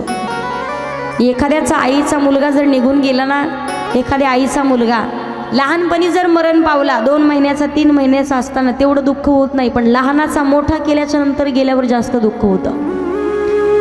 एक खरी घडलेली घटना आहे, पण आमच्या गावामध्येच आहे. विषय निघाला म्हणून तुम्हाला आवर्जून सांगते. एकुलता एक मुलगा आहे, दोघीजणी बहिणी आणि एक भाऊ. एकुलता एक मुलगा, 30 ते 40 एकर शेती आहे त्यांना. 30-40 एकर शेती, एकुलता एक मुलगा. आणि तो मुलगा 12वीचा असताना 12वीच्या वर्गात होता. तो मुलगा होता मामाच्या घरी शिकण्यासाठी. आईवडिलांनी मामाकडे शिकण्यासाठी ठेवला, कॉलेजला जायचा. पण कॉलेजमध्ये गेल्याच्या नंतर एक दिवस कुठले मुलं त्याला भेटले माहिती नाही. त्यानं स्वतःचा मोबाईल, स्वतःचा आधार कार्ड, पॅन कार्ड, सगळे गोष्टी त्यानं घरी काढून ठेवल्या. आणि त्या दिवशी तो त्याच्या मित्रांच्या सोबत गाडीवरती बसून कुठे गेला माहिती नाही. आज जवळजवळ त्या गोष्टीला 7 ते 8 वर्ष झालेत. त्यांनी कित्येक लाख रुपये, कोटभर रुपये त्या मुलाला पाहण्यासाठी घातले असतील. आपण म्हणतो ना, यांनी सांगितलं ही गोष्ट इथं आहे, आपण पाहण्यासाठी जातो. पण जे लोक सांगतील इथे जा, इथं सांगतील तुम्हाला मुलगा कुठे, इथं पाहणारे लोक आहेत, तिथे पाहणारे लोक आहेत. कित्येक गोष्टी त्या बाईनं केल्या, त्या आईवडिलांना केल्या. पण 7-8 वर्ष झाले अजून तो मुलगा त्यांना सापडला नाही. कोणाला जरी विचारलं तर फक्त आहे तेवढंच सांगतायत, पण कुठे आहे कोणी सांगत नाही. मला सांगा तुम्ही, 12वीच्या वर्गात मुलगा, जो 18 वर्षाचा मुलगा आहे, 18 वर्षाचा मुलगा झाल्याच्या नंतर एकुलता एक मुलगा घरातून जर बाहेर निघून जात असेल, आईला माहिती नाही कुठे गेलाय, काय गेलाय. 6-7 वर्ष झाले, त्या आईची अवस्था काय असेल. अजूनही त्या बाईला जर आठवण आली ना, 3-3 दिवस तिला सुधारत नाही लवकर. त्याच मुलाची लहानी बहीण माझ्यासोबत होती शिकण्यासाठी. 2 मुली आहेत, एकुलता एक मुलगा. एवढी मोठी प्रॉपर्टी, गाडी बंगले सगळं काय आहे, पण सगळी प्रॉपर्टी ती लेकरूच नाही पाहण्यासाठी. ते लेकरूच निघून गेले, कुठे गेले माहिती नाही. एके आईचा मुलगा देशाची सेवा करण्यासाठी सीमेवरती होता. सीमेवरती असताना एक दिवस त्या मुलानं सांगितलं, आई, वडील जाऊन 5-6-7, मी 6-7 वर्षाचा असताना वडील निघून गेलेत. लहानाचं मोठं तू केलंय, माझं सांभाळ तू केलाय, माझ्यासाठी किती कष्ट घेतलेत, रात्रंदिवस कष्ट करत होती. पण एका सणासाठी त्या मुलानं सांगावं, आई, उद्या दुपारी 12 वाजता मी विमानाने येणार आहे, मला घेण्यासाठी तू विमानतळावरती आहे. दुसऱ्या दिवशी सकाळी 6-7 वाजल्यापासून ती आई त्या मुलाला आणण्यासाठी विमानतळावरती गेली. सकाळचे 7 वाजले, 8 वाजले, 9 वाजले, 10 वाजले, 12 वाजले, 12चे 1, 1चे 2 वाजले. 2 वाजता तिने एका साहेबांना विचारलं, साहेब, अहो जे विमान येणार होतं 12 वाजता, ते विमान अजून आलं नाही का? त्या साहेबांनी अगोदर विचारलं, आई, ते विमानात तुमचं कोण होतं? कोण होतं म्हणजे माझा एकुलता एक मुलगा होता. गेल्या 4-5 वर्षापासून ज्या मुलाचं तोंडही मी पाहिलं नाही, त्याचे वडील तो मुलगा 6 वर्षाचा असताना निघून गेलेत. पण खूप स्वप्न पाहिले, जगत राहिले फक्त माझ्या मुलासाठी. त्याच्याकडून सगळे स्वप्न पूर्ण करून घेतले, त्या मुलाला स्वतःच्या पायावरती उभं केलंय. आणि 5-6 वर्षाच्या नंतर तो मुलगा मला भेटण्यासाठी येणार आहे. साहेब सांगा ना, ते विमान अजून आलं नाही. त्या साहेबांनी सांगावं, आई, तुमचा मुलगा होता, मुलानं तुम्हाला फोन केला होता? हो साहेब, त्या मुलानं मला फोन केला होता. माझ्या मुलानं सांगितलं, आई, मला घेण्यासाठी विमानतळावरती आहे. ज्या वेळेला त्या साहेबांनी या आईचं बोलणं ऐकलं, त्या लेकराबद्दलची तळमळ ऐकली, साहेबाच्या डोळ्यातून पाणी यायला लागलं. साहेबांनी हात जोडले. साहेब, अशा हात काय जोडताय तुम्ही? तुमचं सांगणं काम आहे. मी शिकलेले नाही, मी अडाणी आहे, मला कळत नाही, मला वाचता येत नाही, लिहिता वाचता येत नाही. पण मला सांगा ना, 12 वाजता विमान येणार होतं, आता 4 वाजल्यात, ते विमान अजून आलं नाही का? विमान कॅन्सल झालं का? उद्या येणार आहे का? सांगा ना मला, विमान अजून आलं नाही का? ते साहेब गुडघ्यावरती झालेत, डोंगर कोसळावा तशी अवस्था झाली. आणि ते साहेबांनी हात जोडून सांगितलं, आई, अहो 12 वाजता जे विमान येणार होतं ना, ते विमान आलं होतं, पण मध्येच ते विमानानं पेट धरला आणि ते कोसळून त्यामधील जेवढे माणसं आहेत तेवढे मृत्युमुखी पडलेत. तुमचा मुलगा तुम्हाला नाही भेटणार. कानामध्ये गरम तेल होतं तशी अवस्था झाली. जमिनीवरती डोंगर कोसळावा तशी माय दंडी वरती पडली आणि लेकराला तिने टाहू फोडून आहारता हाक मारली. बाळा, मला सोडून गेलायस? त्या आईचं अंतकरण तिचं मन मान्य करत नव्हतं. तिनं हात जोडले त्या साहेबाला सांगितलं, साहेब, तुम्ही खोटं बोलताय माझ्याशी, असं कधी होऊ शकत नाही. देव एवढा राग नाही करणार माझा, देवाला माझी दया येईल. मुलगा 5 वर्षाचा असताना माझं सौभाग्य मला सोडून निघून गेलंय. एकुलता एक मुलाकडे पाहून जीवन जगत आली आहे. मला माहिती तुम्ही खोटं बोलतायत. ती आई रात्री 10 वाजले, रात्रीचे 11 वाजलेत, रात्रीचे 12 वाजलेत, प्रत्येक विमान आलं की धावत पळत जायची. आतमध्ये पाहिजे, आता तरी मुलगा येईल, नंतर तरी येईल, परत स्वतःच्या जागेवरती येऊन बसायचे. दुसऱ्या दिवशी दिवस उजाडलाय, परत सकाळी 10 वाजले, 11 वाजले, 12 वाजलेत. त्या आईनं शेवटच्या श्वासापर्यंत फक्त मुलाची वाट विमानतळावरतीच पाहिली. हे आईचं प्रेम आहे, हे आईचं अंतःकरण आहे. जगात आहे तोपर्यंत किंमत कधीच कळत नाही. पहा, किती रागानं बोला, किती द्वेष करा, किती जोरात बोला, एक गोष्ट ऐकायला भेटली मला. लहानाचा मोठा केलाय मुलगा, वडील निघून गेलेत. त्या मुलाने आनंदात राहावं यासाठी त्या मुलाला गाडी घेऊन दिली, त्या मुलाचं लग्न लावून दिलं, सगळं झालंय. पण आज ती आई स्वतः म्हातारी झाली आहे, पण त्याच मुलाची काळजी तिला आहे की माझ्या बाळाचं कसं होईल. माझा मुलगा म्हणतो, आई पुढे काही दिसत नाही, अंधार दिसतोय, एवढे मोठे पैसे, एवढं कर्ज झालंय, आता काय करू, मी माझा जीव देईल. आई म्हातारी झाली होत. त्या आईनं लहानाचं मोठं केलं, या गोष्टीसाठी नव्हतं केलं, त्रास सहन करण्यासाठी. अजून सुद्धा ती आई त्रास सहन करते. देवाला एकच म्हणे, देवा मला फक्त मार्ग दाखव, मी काय करू, पण माझा मुलगा वाचला पाहिजे, माझा मुलगा या संकटातून बाहेर निघाला पाहिजे. निस्वार्थ मनानं प्रेम करणारं म्हणजे आपली आई आहे. रुक्मिणी माईसाहेबाची तशीच अवस्था झाली आहे. त्यांना मुलगा सापडत नाही, सगळीकडे पाहाला मुलगा सापडत नाही. डोळे पाहत होते पण काय पाहावं हे सुचत नाही. कान ऐकत होते पण कोणाचे शब्द कानावरती पडत नव्हते. ती जिवंत असून सुद्धा मेल्यागत होती. का? तिचं बाळ तिच्या जवळ नाही म्हणून.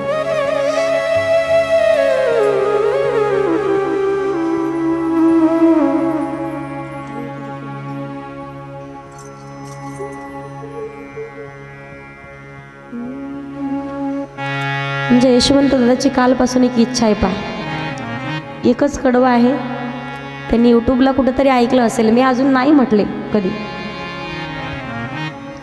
पण लेकरांचं ना आईचं किती प्रेम असतं.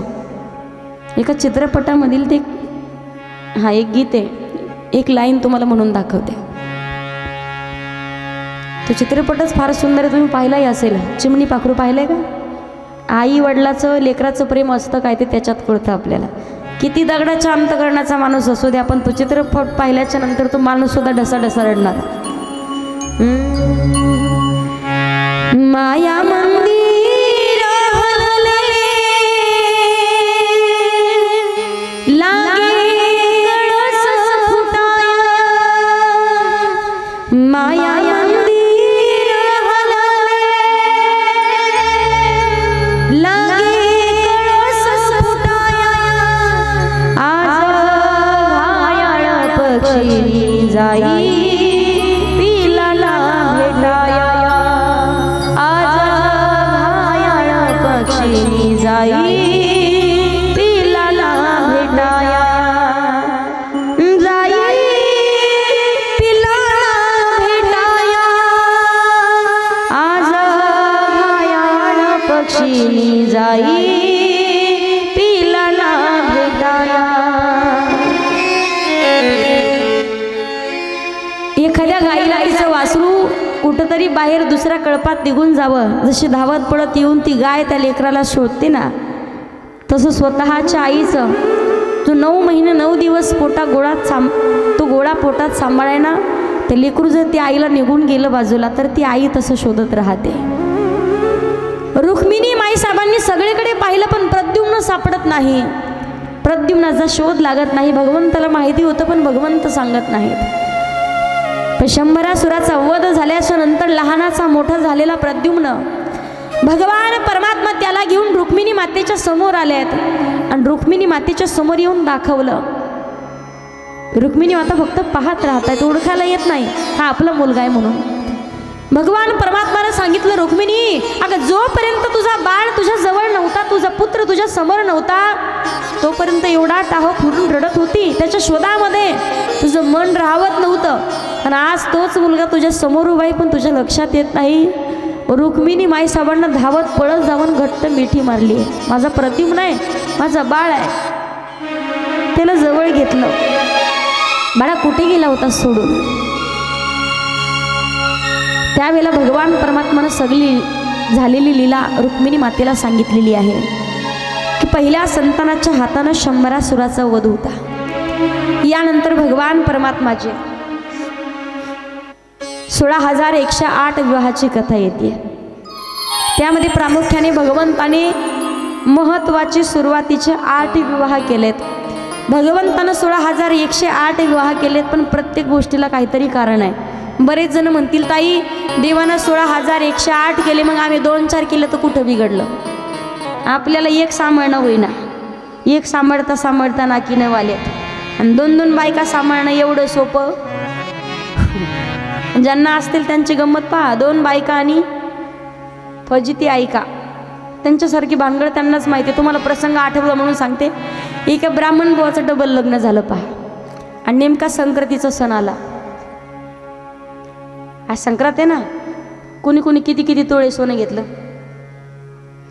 खरं खरं सांगा मला. साड्या किती किती हजाराच्या घेतल्या? आज सगळ्या महिलांनीच ते पाहण्यासारखे असतात. कोणी कुठं जाऊन मेकअप करतो, कोणी कुठं जाऊन मेकअप करतो. अजून 12 महिने कधी पावडर बघत नाही, ती सुद्धा आज पावडर लावते. प्रत्येकजणी दर्शनासाठी, देवदर्शनासाठी.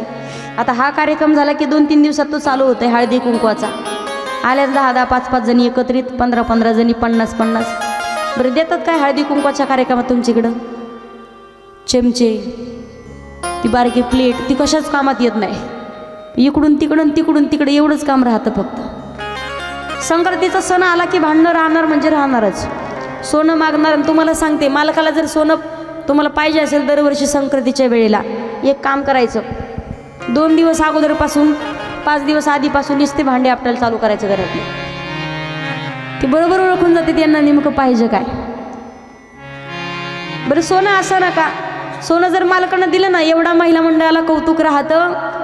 5 ग्रॅमची नथनी दाखवण्याच्या नादात 5 किलो साखर उडवतात. राधा का पान पप्याच्या बापानं किती भारी नथ केली. केसराबाई आहो पान पप्याच्या बापानं किती भारी नथ केली. मंजुळाबाई आहो पान पप्याच्या बापानं गोडभर चहा घेऊन जा अख्ख्या गावाला नथ दाखवली. नथनी दाखवली महिला मंडळ. पण तुम्हाला गंमत सांगते, संक्रांतीचा दिवस आला आणि सकाळच्या वेळेला सकाळी लवकर उठली, स्नान केलं, सुंदर साडी घातली, रुपया एवढं कुंकू लावलं, भांगात सेंदूर घातला, गळ्यात मंगळसूत्र घातलं, पायाच्या बोटात जोडी घातली, पायात पैंजण घातली, कमरेला कंबरपट्टा, हातामध्ये हिरव्या बांगड्याचा चुडा. पूर्ण सौभाग्यवतीचं लेणं तिनं परिधान केलं. पण तिला घालायची नाकात नथनी कुठं सापडती? अख्ख्या घरात पाहिली पण कुठं सापडना. नथनी सापडना म्हटल्यावर तिनं नथनी सापडून बेडरूम पाहिलं, किचन पाहिलं, हॉल पाहिला, आणि घरात रडायला लागली. फुसफुस फुसफुस फुसफुस आवाज. मालका म्हणे आज सणासुदीचं म्हणे आवाज कसा येतोय?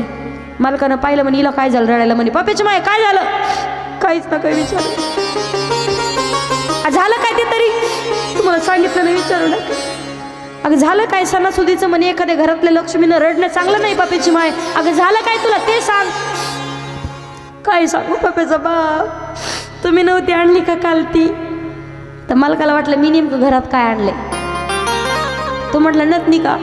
हो ना, ही पा सेल्फीत किती भारी दिसत होते. सेल्फीतला फोटो दाखवायची पहिला काढलेला. तो म्हटला काय झालं? म्हणे सापडच ना. म्हणे टेन्शन घेऊ नको, रडू नको, मी तुला नथनी सापडू लागतो. मालकाने सगळीकडे पाहू लागले. किचन पाहिलं, बेडरूम पाहिलं, हॉल पाहिलं, कपाटातल्या सगळ्या साड्या खाली घेतल्या, सगळीकडे, पण नथनीच कुठं सापडना. हिचं रडणं काय थांबा ना. मालक म्हणले पप्याची माय एक काम कर, मला 1 कप भर चहा करून दे, तोपर्यंत मी सोनाराला दुसरी नथनी सांगतो. सांगा ना मग लवकर, सोनारा दुकान बंद करून जाईल. नथनी सांगतो म्हणे.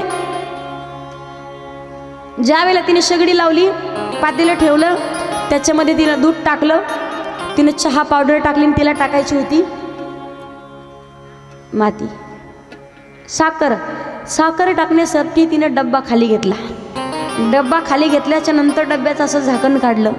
जसं झाकण काढलं तिनं असा हात घातला तशीच हातामध्ये वरती तिनं साखर पाहिली. जशी साखर पाहिली साखरेच्या वरती ती म्हणे पाप्याचा बाप. त्याला वाटलं ही शेगडीला चिटकली का काय.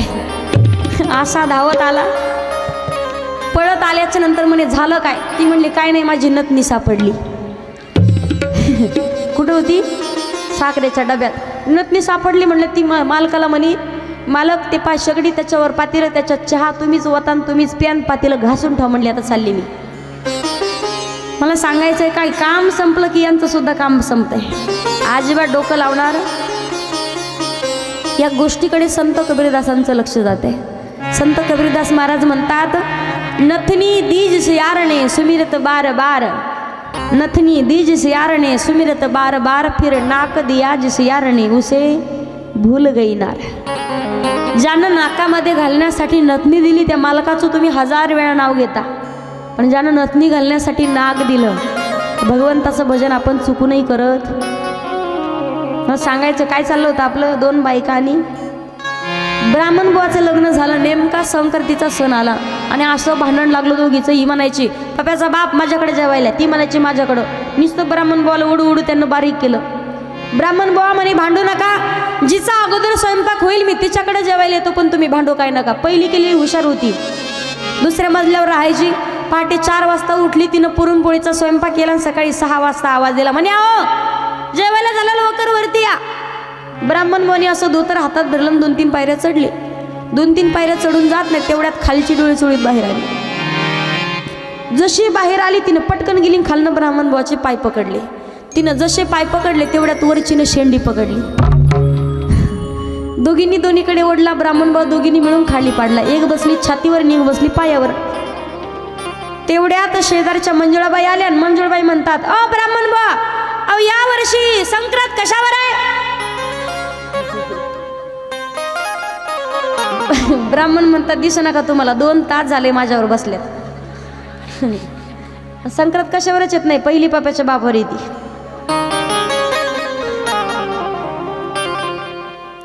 मला सांगायचे काय लोक म्हणतात ताई भगवंतानं 16,108 केले मग आम्ही 2-4 केले तर कुठं बिघडले.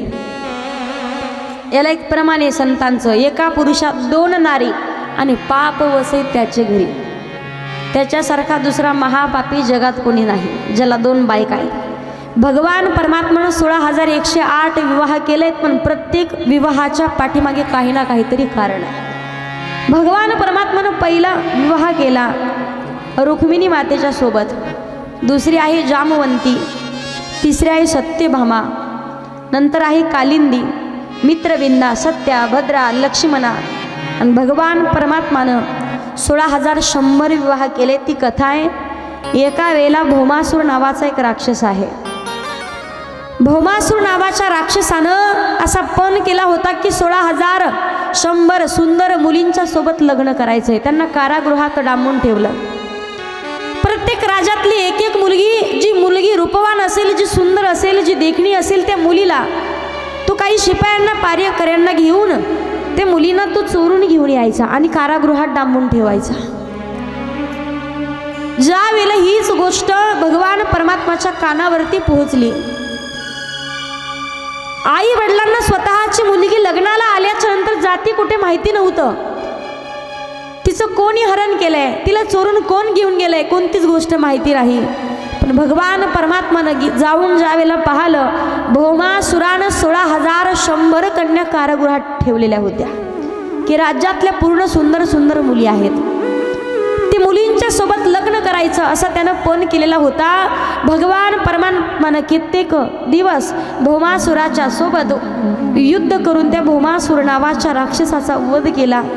त्या 16,100 मुलींना सांगितलं तुम्ही आता मुक्त झालेला आहात. तुम्ही तुमच्या आई वडिलांकडे जाऊ शकता.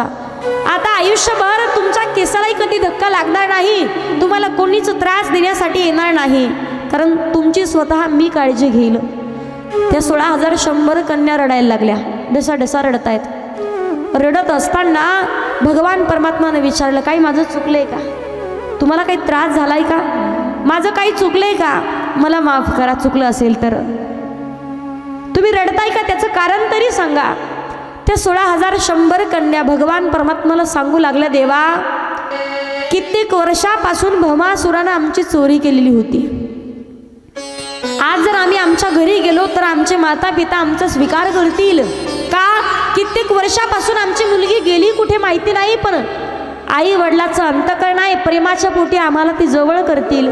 पण काही कालांतरानं ज्या वेळेला आमचं लग्नाचं वय होईल, आम्ही उपवर होईल, लग्नाचं वय झाल्याच्या नंतर या राज्यातला कोणता तरुण आमच्या सोबत लग्न करणार आहे की ज्या मुलाला माहिती झालंय ही मुलगी भौमासुराच्या कारागृहामध्ये होती. देवा, आज तरी कित्येक वर्षाच्या नंतर आम्ही भौमासुराच्या कारागृहात आहोत, आमच्या आईवडिलाला विसर पडला असेल, पण उपवर झाल्याच्या नंतर जेव्हा आमचं लग्न होणार नाही ना, त्यावेळेला अजून मोठा दुःखाचा डोंगर आमच्या माता पित्यांवरती कोसळेल. हा त्रास आम्हाला आमच्या आईवडिलांना द्यायचा नाही. भगवंताने सांगितलं, मग तुम्ही सांगा तुमची काय इच्छा आहे. 16,100 कन्या विनंती करतात, भगवान आता तुम्हीच आमचा पत्नी म्हणून स्वीकार करा. आता ह्यात 16,100 कन्या कोण हे जर विचारलं, अगोदरची कथा येते. भगवान परमात्मानं ज्या वेळेला सत्ययुगामध्ये राम अवतार धारण केला, राम अवतारामध्ये रामायण आपण पाहत असताना एक कथा येते. गौतमाची पत्नी आहे, तिचं नाव अहिल्या.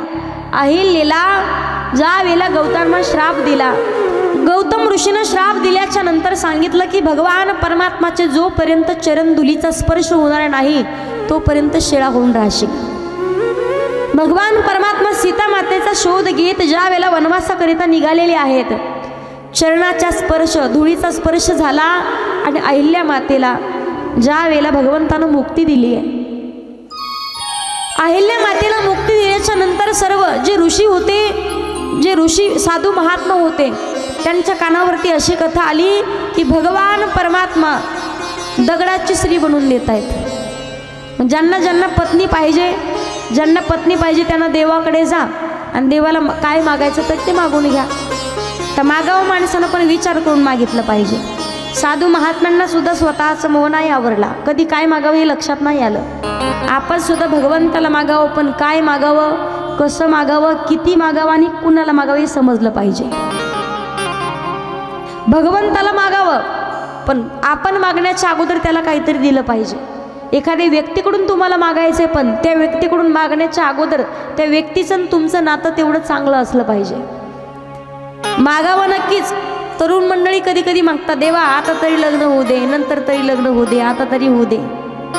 एक मुलगा होता 23 वर्षाचा, रोज हनुमानजीला पाणी घालायचा, हनुमानजीची भक्ती करायचं, रोज हनुमान चालीसा म्हणायचा, रोज प्रभू रामचंद्राचं भजन, हनुमानजीचं भजन करायचा.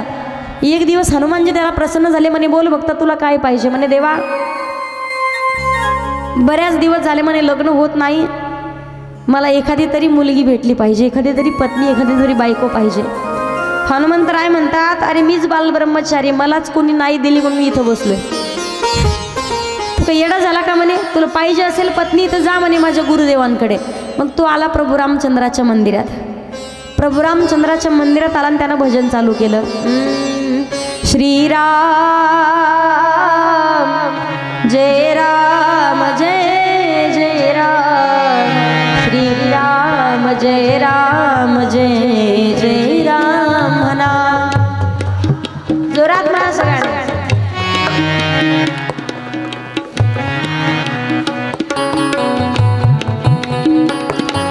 श्रीराम जय राम जय जय राम, श्रीराम जय राम जय जय राम.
प्रभु रामचंद्र भगवान की श्री राम जय राम जय जय राम श्री राम जय राम जय जय राम। बऱ्याच जणी भजन करत नाही बरं महिला मंडळ। एकदा असंच म्हटलं कथेत आजी म्हणा भजन, कोपऱ्यातल्या आजीबाई होत्या रेंजमध्येच नव्हत्या, खडबडून जाग्या झाल्या। मी म्हटलं आई श्रीराम म्हणा, आजी म्हणायच्या श्री, बरं भजन नव्हत्या करत त्या। आजी म्हणायच्या श्रीना जय ना जय जय ना। म्हणला जेना ना काय लावलंय तुम्ही, रिकाम्या जागा भरा। आजी म्हणे ताई नको लाज वाटते। म्हटलं कशामुळे, नको बाई लाज वाटते म्हणे। म्हटलं झालं काय लाजायला, म्हणे ताई काय सांगू तुम्हाला लाज वाटते।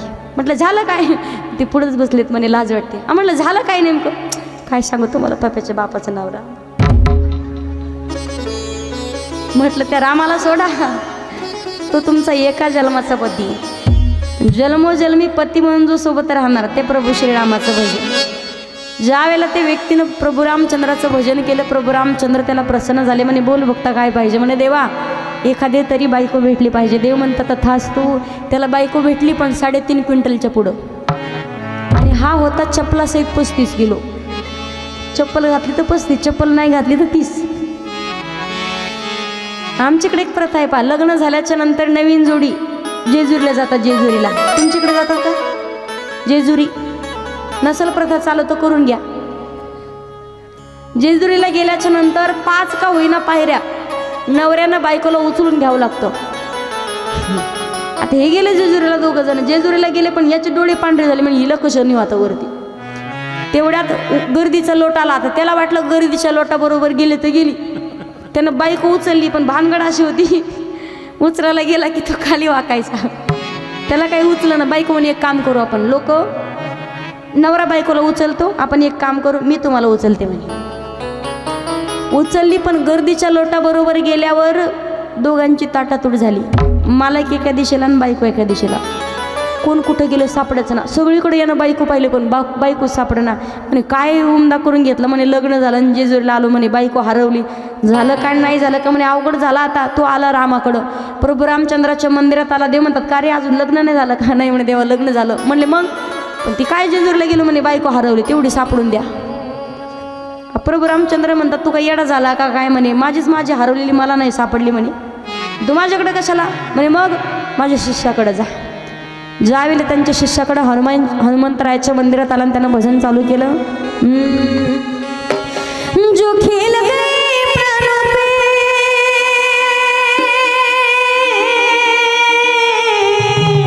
सगळ्यांनी हाती करून टाळी वाजवायची।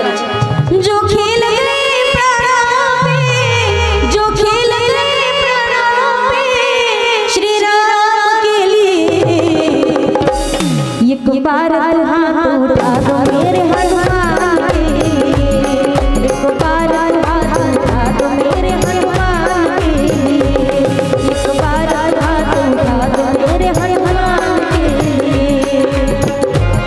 सगळ्यांनी हात घ्या। हरि बोल।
बार हात उठा दो मेरे हनुमान के लिए.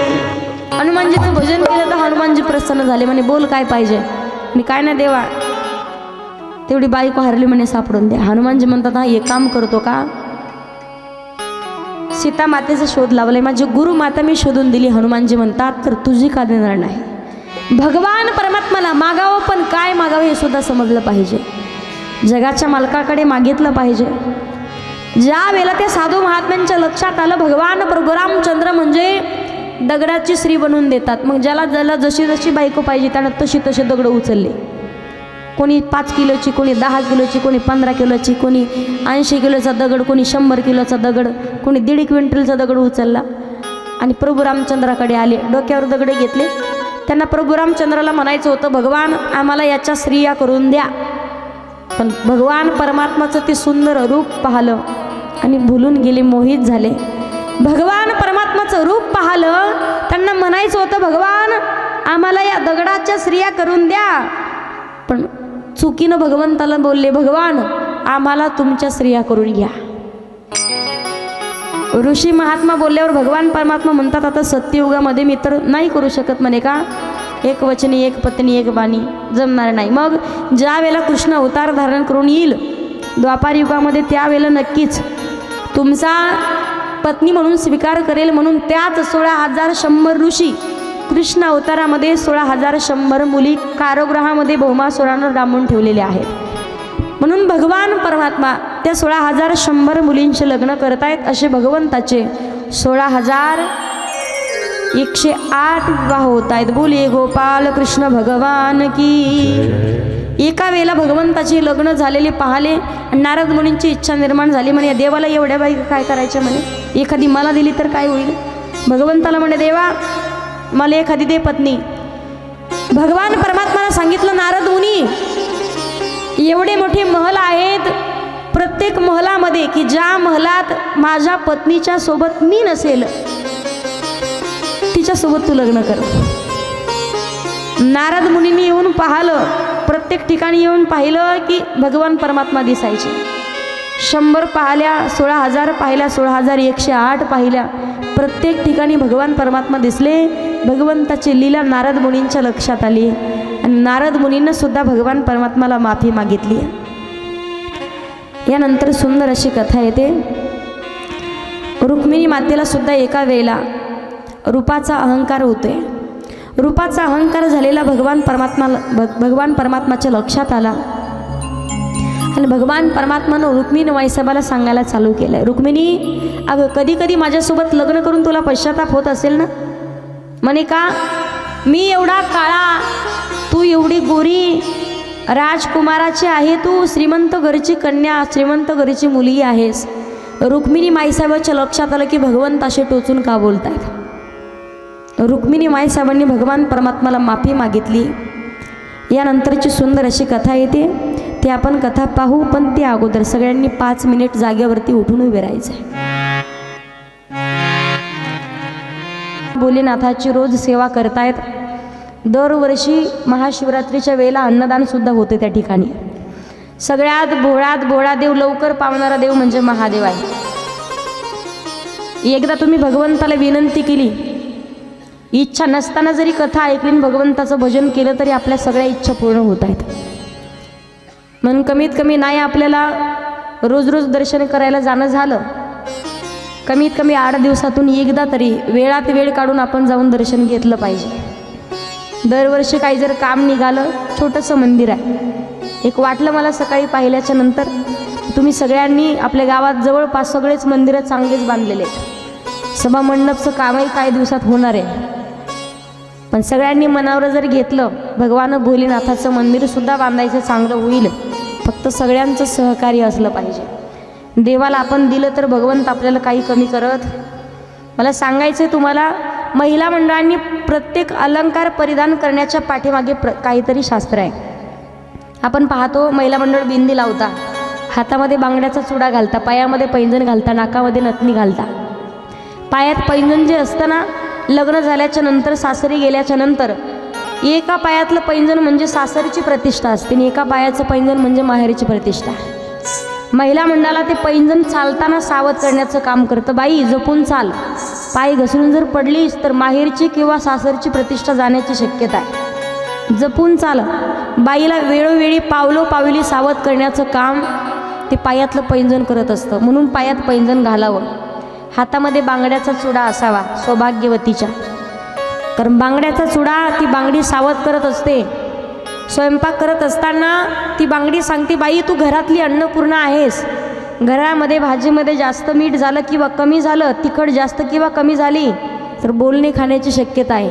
प्रत्येक व्यक्ती तुझ्यावरती नाराज होईल, तुला प्रत्येकजण रागवेल, प्रत्येकजण बोलेल. मग ती हातामधल्या बांगड्या त्या बाईला स्वयंपाक करत असताना तिला सावध करण्याचं काम करत आहेत. माथ्यावरती बिंदी राहते. बिंदी म्हणजे ज्यांनी सिंदूर लावलाय. भांगामध्ये सिंदूर बनतात. आपल्या सौभाग्याला कोणाचीच नजर लागू नये यासाठी पहिल्यापासून पहा तुम्ही ते सिंदुरावरती ती बिंदी राहायची. मग तो सिंदूर ती सौभाग्य ते झाकून राहायचं.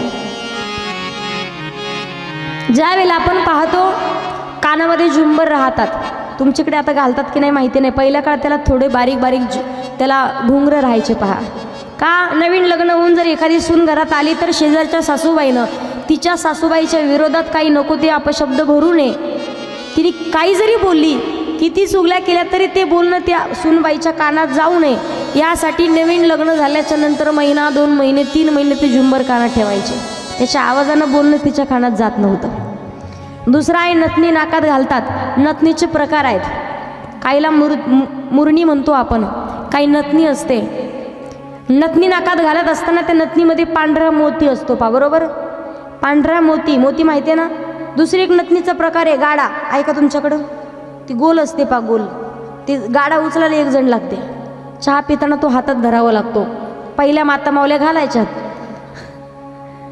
आणि त्या गाड्यानं चुकून जर चहात उडी मारली तर सगळा चहा तोंडावर यायचा. म्हणजे माझ्या आजीला आहे म्हणून माहिती मला. नथनीमध्ये पांढरा मोती राहतो जी आपण नाकात नथनी घालतो. महिला मंडळाला लग्न होऊन सासरी आल्याच्या नंतर एखादा व्यक्ती जर थोडं जरी रागात काही बोलला, जोरात बोलला तरी पटकन राग येतो. राग कुठे बसतो? नाकाच्या. मग तो पांढरा मोती त्या बाईचा राग शांत करण्याचं काम करतो. मोती सांगतो उतर खाली, खाली उतर. रागाला म्हणतो उतर खाली, तुझं वरती काही काम नाही. तू जर तिच्या नाकाच्या शेंड्यावर बसला तर तिचा संसार कायमचा मोडून जाईल, उद्ध्वस्त होईल. प्रत्येक अलंकार परिधान करण्याच्या पाठीमागे शास्त्र आहे. आता घालतात की नाही माहिती नाही. बऱ्याच जणी मंगळसूत्र घालतात गळ्यात. काहीला चांदणी असते, काहीची चंद्रकोर राहते. आता हे कुठून आले मला माहिती नाही, पण मंगळसूत्राचे प्रकार एकच आहे फक्त. त्याला 2 पळ्या राहतात. पहा वाटीसारखे राहतात, 2 वाट्या. खरं मंगळसूत्र तेच आहे. 2 वाट्याच का घालाव्यात? एक सासरची आणि माहेरची प्रतिष्ठा आहे. 2 सौभाग्याचं प्रतीक ते 2 वाट्या असतात, ते मंगळसूत्र. प्रत्येक अलंकार परिधान करण्याच्या पाठीमागे शास्त्र आहे. दरवर्षी फक्त संक्रांत आणि सण आला तरच परिधान करायचे नाही. लग्न झाल्याच्या नंतर प्रत्येक शास्त्रानुसारच प्रत्येक बाईनं प्रत्येक स्त्रीनं राहिलं पाहिजे. लग्न झालंय, सौभाग्यवती आहे, डोक्यावरती पदर घेतलाच पाहिजे.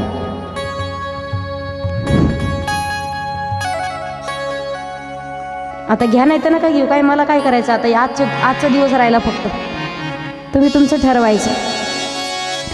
भगवान परमात्माची भक्ती करत असताना प्रत्येक भक्त मंडळींनी अंतःकरणातून भगवंताला समर्पण करून भगवंताची भक्ती केलेली आहे. यानंतर सुंदर अशी कथा येते. ती आहे 18 विश्व दारिद्र्य त्यांच्यावरती, ज्यांचं नाव आहे भक्त सुदामा. जे की लेकरं आहेत पण 18 विश्व दारिद्र्य असल्यामुळे लेकरांना पोटभर अन्न देऊ शकत नाही. पत्नीला कधी नवं वस्त्र घेऊन देऊ शकत नाही. गरिबी आहे.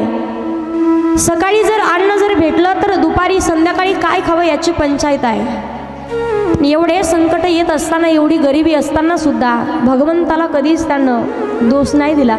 भगवंताला कधी दोष देऊन भगवंताचं भजन कधी नाही सोडलं.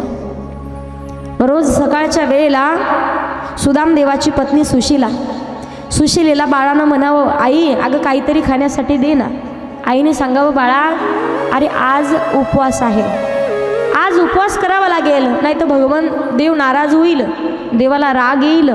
1 दिवस उपवास केला, 2 दिवस गेले. 3ऱ्या दिवशी बाळाला सांगावं, आई अगं 2 दिवस झाले उपवास करतोय, आज तरी काहीतरी खाण्यासाठी दे ना. मातेनं रात्रीच्या वेळेला एखाद्या बाळाची भूक मिटून जावी यासाठी मिठाचा खडा घ्यावा, पाण्यामध्ये घेऊन तो मिठाचा खडा जिभेवरती सोडावा. बाळा, अरे खाण्यासाठी देण्यासाठी काहीच नाही रे. घरामध्ये सगळी उतरण पाहिली, प्रत्येक कोपरा पाहिला, पण कुठेच लेकराला अन्न शिजवून देण्यासाठी चिमूटभरही धान्य भेटत नाही. एवढी गरिबी आहे. एका वेळेला मध्यरात्रीच्या वेळेला एक छोटासा बालक सुशीला माता राणीला बिलगून झोपलाय. मध्यरात्रीच्या वेळेला त्या बाळानं झोपीत म्हणावं, आई अगं पोटातली आग नाही शांत बसू देत, झोप येत नाही, काहीतरी खाण्यासाठी दे ना. त्या मातेनं धडपडून उठावं. धावत पडत देव घरात गेली, भगवंताला हाक मारून हात जोडले. देवा, अरे काय संकट असतील, काय आमचा दोष असेल, आम्ही काय पाप केलं असेल, त्याचे भोग आम्हाला भोगायला दे. निरागस लेकरांनी पाप म्हणजे काय हेच ज्या लेकराला कळत नाही, ते पाप त्या लेकरांना का त्रास देतोयस. उपवास ठेवायचा आम्हाला किती दिवस ठेवा, आम्हाला शिक्षा दे. आणि छोट्या छोट्या निस्वार्थ लेकरांनी तुझं काय केलंय. भगवंताला हात जोडावेत. सुशीला माता राणी रडत असताना सुदामदेवाच्या कानावरती जाते.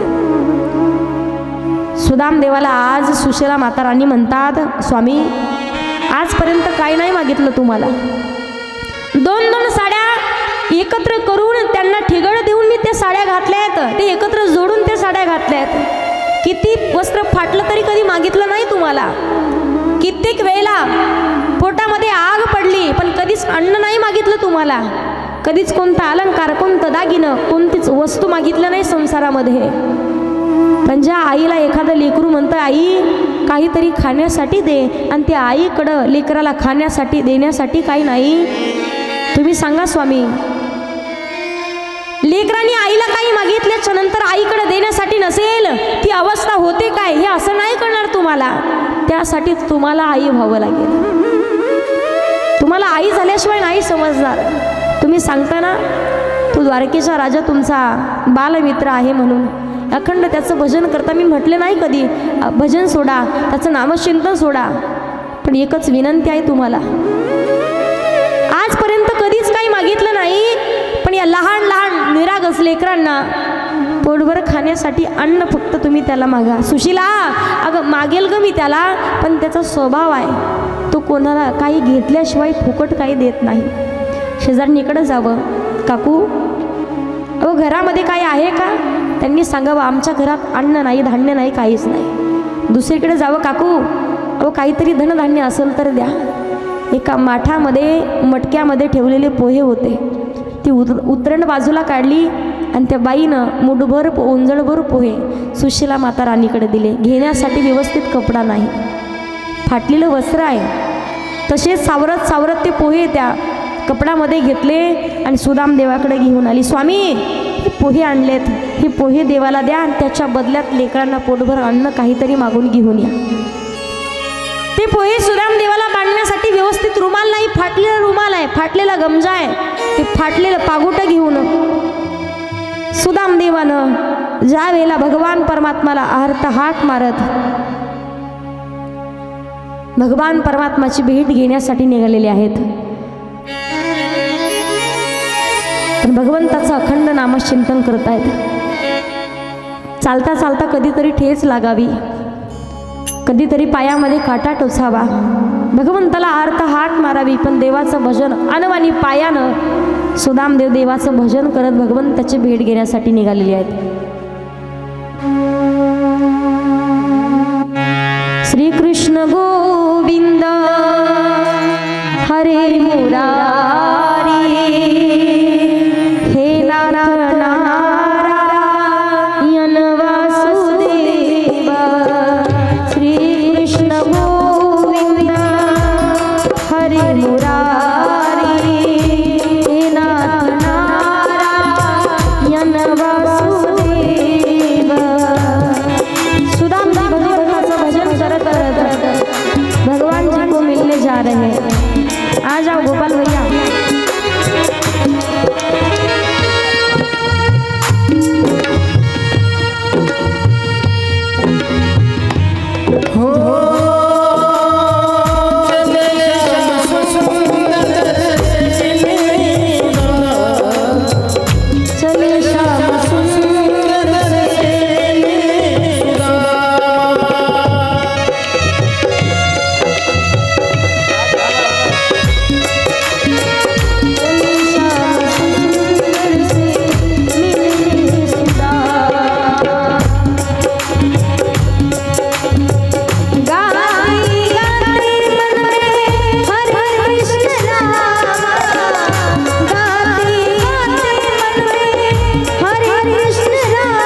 चालता चालता पायाला ठेच लागावी, तोंडावरती पडतात आणि भगवान परमात्माला अर्थ हाक मारतात, भगवान मैंने आपका क्या बुरा किया है, इतनी तकलीफ क्यों दे रहा है मुझे। भगवान जी को श्री सुदामा पुकार रहे हैं, पैरों में जूतियां नहीं है, भगवान जी का नाम लेते लेते जब सुदाम जी जा रहे हैं, हरे कृष्णा कृष्णा कृष्णा हरे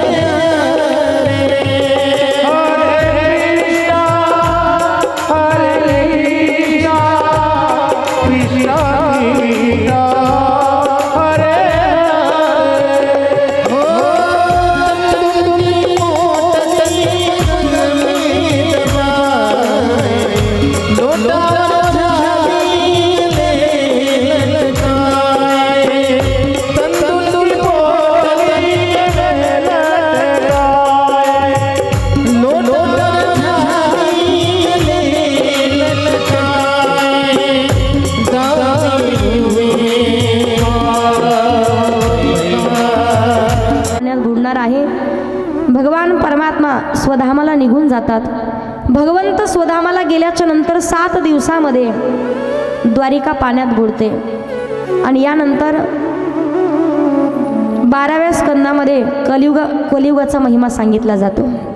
कलियुगामध्ये अशी परिस्थिती होईल हे श्रीमद भागवत महापुराण ग्रंथामध्ये सुद्धा वर्णन केलेलं आहे। स्वतःचा मुलगा वडिलांचं ऐकणार नाही, भावाचं पटणार नाही, जावाचं पटणार नाही, कारण लोक आई वडिलांना स्वतःच्या नातलगाला महत्त्व देण्यापेक्षा अधिक ज्या गोष्टी इतर आहे बाजूच्या लोकांना महत्त्व देतील म्हणून पहा, सख्खे भाऊ आहेत पण सख्खे वैरी आहेत। सख्खे भाऊ स्वतःचे पक्के वैरी झालेत, कारण स्वतःच्या भावानं किती निस्वार्थ मनानं प्रेम केलं सध्याच्या काळात तरी सुद्धा त्याचा जवळचा मित्रच त्याला जवळ वाटतोय। कारण संतांनी वर्णन केलंय, आई रे बेमान दुनिया आई रे, आई रे बेमान दुनिया आई रे, आई रे बेमान दुनिया आई रे, आई रे बेमान दुनिया आई रे। साधु संत को कोई नहीं माने, साधु संत को कोई नहीं माने, हिजड़ों को भगवान रे, आई रे बेमान दुनिया आई रे बेमान दुनिया आई रे।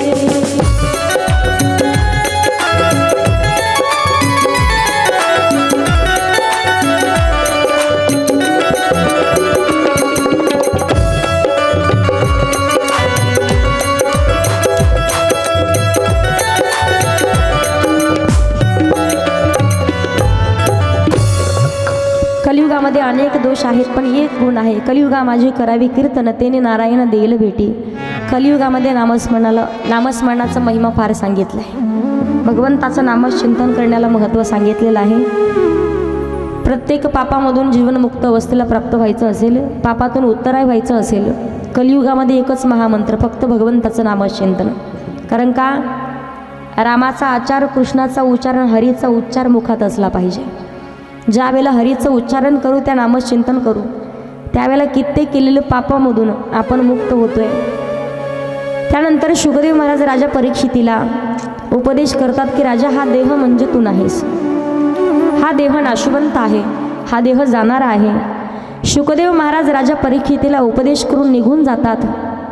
त्यामध्ये तक्षक नावाचा सर्प येऊन राजाला दंश करतो, पण या अगोदरच राजा परीक्षिती जीवनमुक्त अवस्थेला प्राप्त होतोय। यानंतर सूतजी महाराज शौनकादिक महामुनी यांना मार्कंडी आख्यान सांगतात। याच मार्कंडी आख्यानामध्ये श्रीमद देवी भागवत कथेचा जन्म झालेला आहे आणि यानंतरच पूर्ण कथेची श्रीमद भागवत महापुराणाची कथेची सांगता येते। यानंतर एक श्लोक होईल।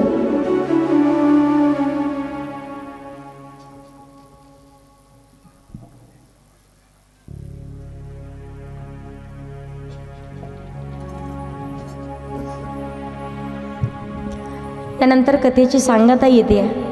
पण प्रत्येक कार्यक्रमाची सप्ताहाची 7 दिवस आपण किती मोठा कार्यक्रम केला, मग ती कथा असू दे किंवा कीर्तन असू द्या, प्रत्येक कार्यक्रमाची सांगता, कार्यक्रमाची समाप्ती कधी होत नाही. बरेच जण म्हणतात कुठे चालला तर समाप्तीला.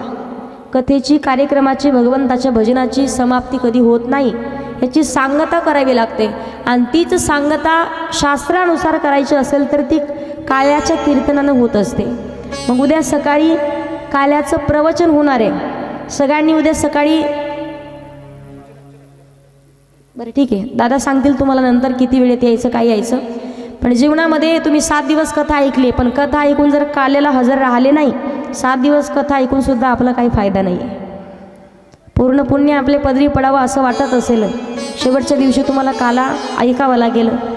कार्यक्रम करत असताना, श्रीमद भागवत महापुराण कथा ऐकत असताना 7 दिवस आपल्याकडून काही नकळत काही चुका झाल्या असतील, माझ्याकडून काही चुकीचं सांगण्यात आलं असेल, अथवा तुमच्याकडून काही चुकीचं ऐकण्यात आलं असेल, यामधून मुक्त होण्यासाठी एक श्लोक मी पुढे म्हणते, सगळ्यांनी हात जोडायचे आणि माझ्या पाठीमागे म्हणायचं आहे.